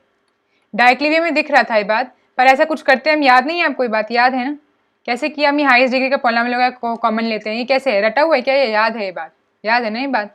तो ऐसा कुछ ही दिमाग लगाना था कि हमें देखना होता है। अभी इन्फिनिटी पे जा रहा है तो आप क्या कर सकते हो, फंक्शन में x की जगह 1/x पुट कर दो और x टेंड्स टू 0 भेज दो, सेम आंसर आ जाएगा। ठीक है ना, इस तरीके से करना है। अब वैसे ही कॉम्प्लेक्स नंबर करते हैं, करें इसको सॉल्व। अब हमें मालूम है कि इसकी लिमिट क्या आएगी, इन्फिनिटी आएगी। आप सबने देखा z को जैसे ही आप नीचे -1 पुट करोगे, -1 + 1 डिनोमिनेटर 0 हो जाएगा, यानी कि लिमिट कहाँ पे जा रही है, इन्फिनिटी पे जा रही है।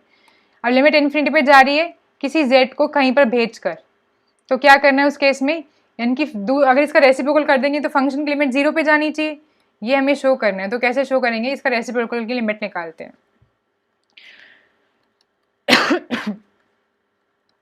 तो z टेंड्स टू z -1, अगर ये फंक्शन अपने पास f है तो 1 अपॉन f क्या आ जाएगा,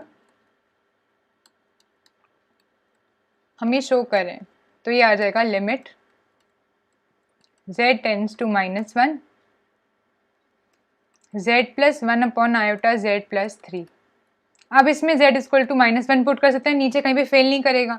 अब पुट कर दो, ये हो जाएगा -1 plus 1 upon iota z plus iota into -1 फिर से डाल सकते हो प्लस 3, दैट इज 0 अपॉन नीचे क्या आ गया minus iota plus 3, that is 0।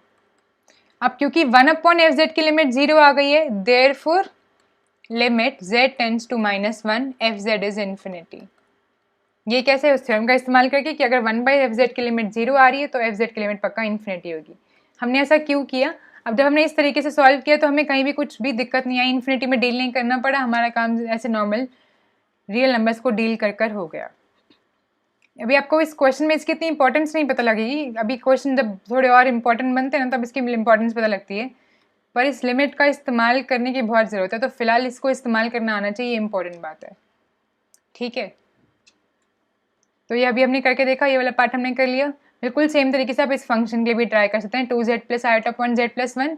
z को जैसे आप इन्फिनिटी पे भेजोगे लिमिट आ जाएगी 2। कैसे करेंगे इसको?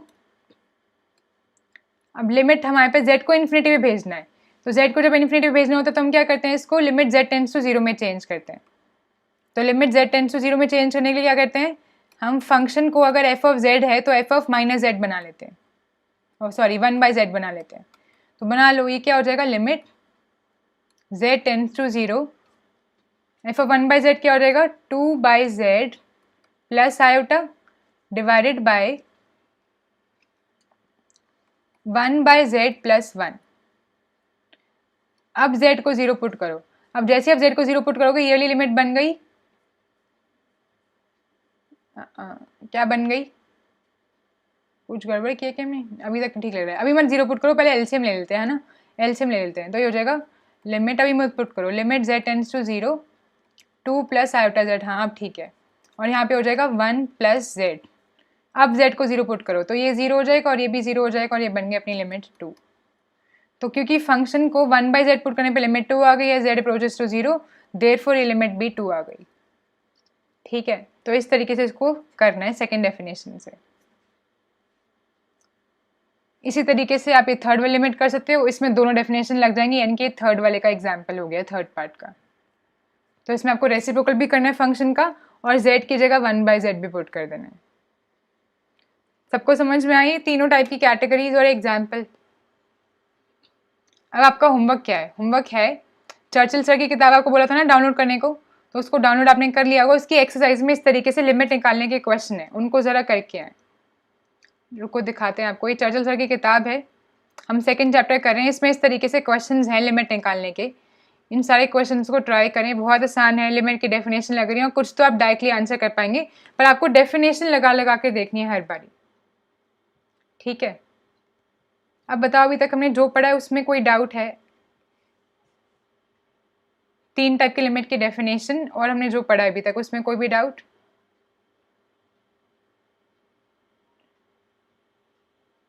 यह सब क्लियर है? कहीं भी डाउट है तो आप पूछ सकते हैं। फिर इसके बाद जो डिस्कशन है जो और ज़्यादा डेरिवेटिव्स और कॉन्टिन्यूटी से रिलेट करेगा वो डिस्कशन करेंगे हम अगली वीडियो में। कॉम्प्लेक्स एनालिसिस की वीडियो वैसे तो 5 वीकडेज पे होती है, पर क्योंकि हमें एब्स्ट्रैक्ट अलजेब्रा का कोर्स खींचना है तो कल और परसों कॉम्प्लेक्स एनालिसिस की वीडियो नहीं होगी, और कल और परसों एब्स्ट्रैक्ट अलजेब्रा की वीडियो होगी स्पेशल क्लासेस पे अनअकैडमी के यूट्यूब चैनल पे। ठीक है, तो सभी लोग वहाँ पर आके वो अलजेब्रा वाला कोर्स कंटिन्यू कर लेना, और कॉम्प्लेक्स एनालिसिस हम कंटिन्यू करेंगे 2 दिन बाद से। आज 28 है, 29, 30 यानी कि अक्टूबर में कंटिन्यू करेंगे कॉम्प्लेक्स एनालिसिस, पहले अक्टूबर से। चलेगा?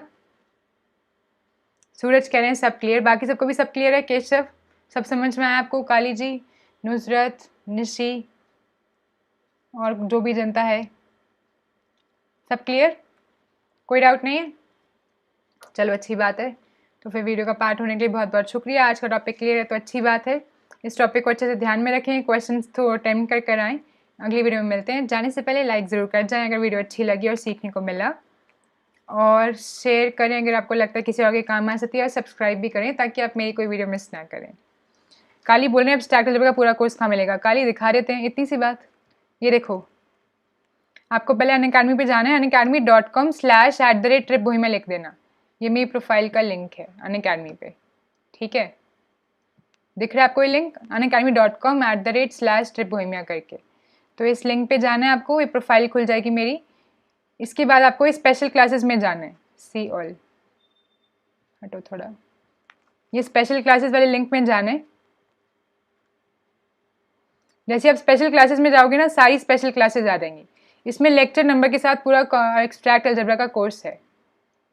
तो ये यहाँ से स्टार्ट है, लेक्चर नंबर 1 से होगा, ये रहा, देखो खाली दिख रहा है, introduction to abstract algebra lecture 1, फिर groupoid lecture 2, special examples of group lecture 3, lecture 4, 5 करते करते अभी हम ऐसे करते करते ऑर्डर में है सारे, लेक्चर नंबर 27 पे हैं।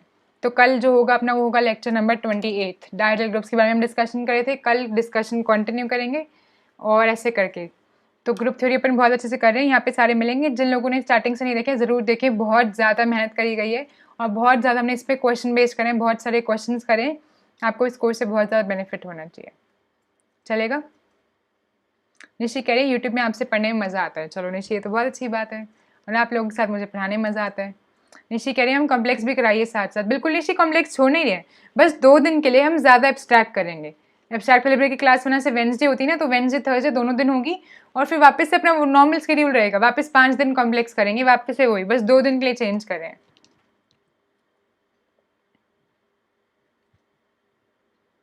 हाँ निशी, कॉम्प्लेक्स करेंगे, बस 2 दिन के लिए एब्स्ट्रैक्ट ज़्यादा करेंगे, तो 2 दिन बाद कॉम्प्लेक्स के लिए मिलेंगे। थोड़ा सा कोऑपरेट कर लीजिए, क्योंकि मैं डबल लेक्चर के लिए रोज़ टाइम नहीं निकाल पाती ना, तो कल और परसों थोड़ा अलजेब्रा ही और कर लेंगे, चलेगा।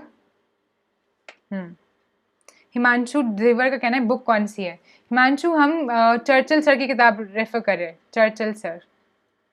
स्टार्टिंग में लेक्चर में उनका नाम दिखाया था, चर्चिल सर की किताब है, रूल वी चर्चिल करके। तो कॉम्प्लेक्स वेरिएबल बाय चर्चिल। अरे कमाल हो गया, सीधा लिखा ही नहीं जा रहा, CURCH, हाँ चर्चिल सर। आप सर्च कर लेना कॉम्प्लेक्स वेरिएबल्स बाय चर्चिल, ठीक है हिमांशु, आपको मिल जाएगी नेट पे बहुत आसानी से, PDF वहीं से डाउनलोड करी है मैंने। चलो फिर अब इजाज़त दो, चलते हैं सब, है ना। चले, अच्छे से पढ़ाई करना, अच्छे से कोशिश करो, और पक्का पक्का हो जाएगी आपकी तैयारी अच्छे से। नेट तो क्रैक हो ही जाएगा, तो लेट्स टुगेदर क्रैक इट। चलें फिर, okay, take care, good night, bye bye. कल ही कह रहे हैं पहले डबल लेक्चर्स हो पाते थे, अभी भी होंगे डबल लेक्चर्स, कल भी हम कोशिश करेंगे। जैसे कल ही आप, ऐसा है ना, आप लोग 1 घंटे की जगह 1.5 घंटा लेते हैं, है ना, तो 1 घंटे के लेक्चर से पहले ही 1.5 घंटा हो जाता है। डबल लेक्चर से मेरा सारा टाइम चला जाता है, और मैं अभी स्टूडेंट भी हूँ, साथ में टीचर भी हूँ, और भी ज़्यादा लेक्चर्स लेने होते हैं मुझे, तो मैं सारा टाइम अगर यहीं पे दूंगी तो बाकी काम रह जाएंगे ना। तो डबल लेक्चर जिस दिन मैं लेती हूँ उस दिन मेरे को बाकी सब कुछ सैक्रिफाइस करना पड़ता है, तो सारे काम बैलेंस करने हैं, तो रोज़ रोज़ डबल लेक्चर पॉसिबल नहीं है। कल हम डबल लेक्चर जितने लेंथ का एब्स्ट्रैक्ट अलजेब्रा का लेक्चर करेंगे, थोड़ा लंबा करेंगे, ठीक है। चलो, good night, happy night, bye bye, take care, अलविदा, इजाज़त दीजिए जाने की। कल मिलते हैं सेम टाइम पे, 8 से 9 भी मिलेंगे, और शायद 9 से 10 भी स्पेशल क्लासेस में अनअकैडमी पर। कल यूट्यूब पे क्लास नहीं है।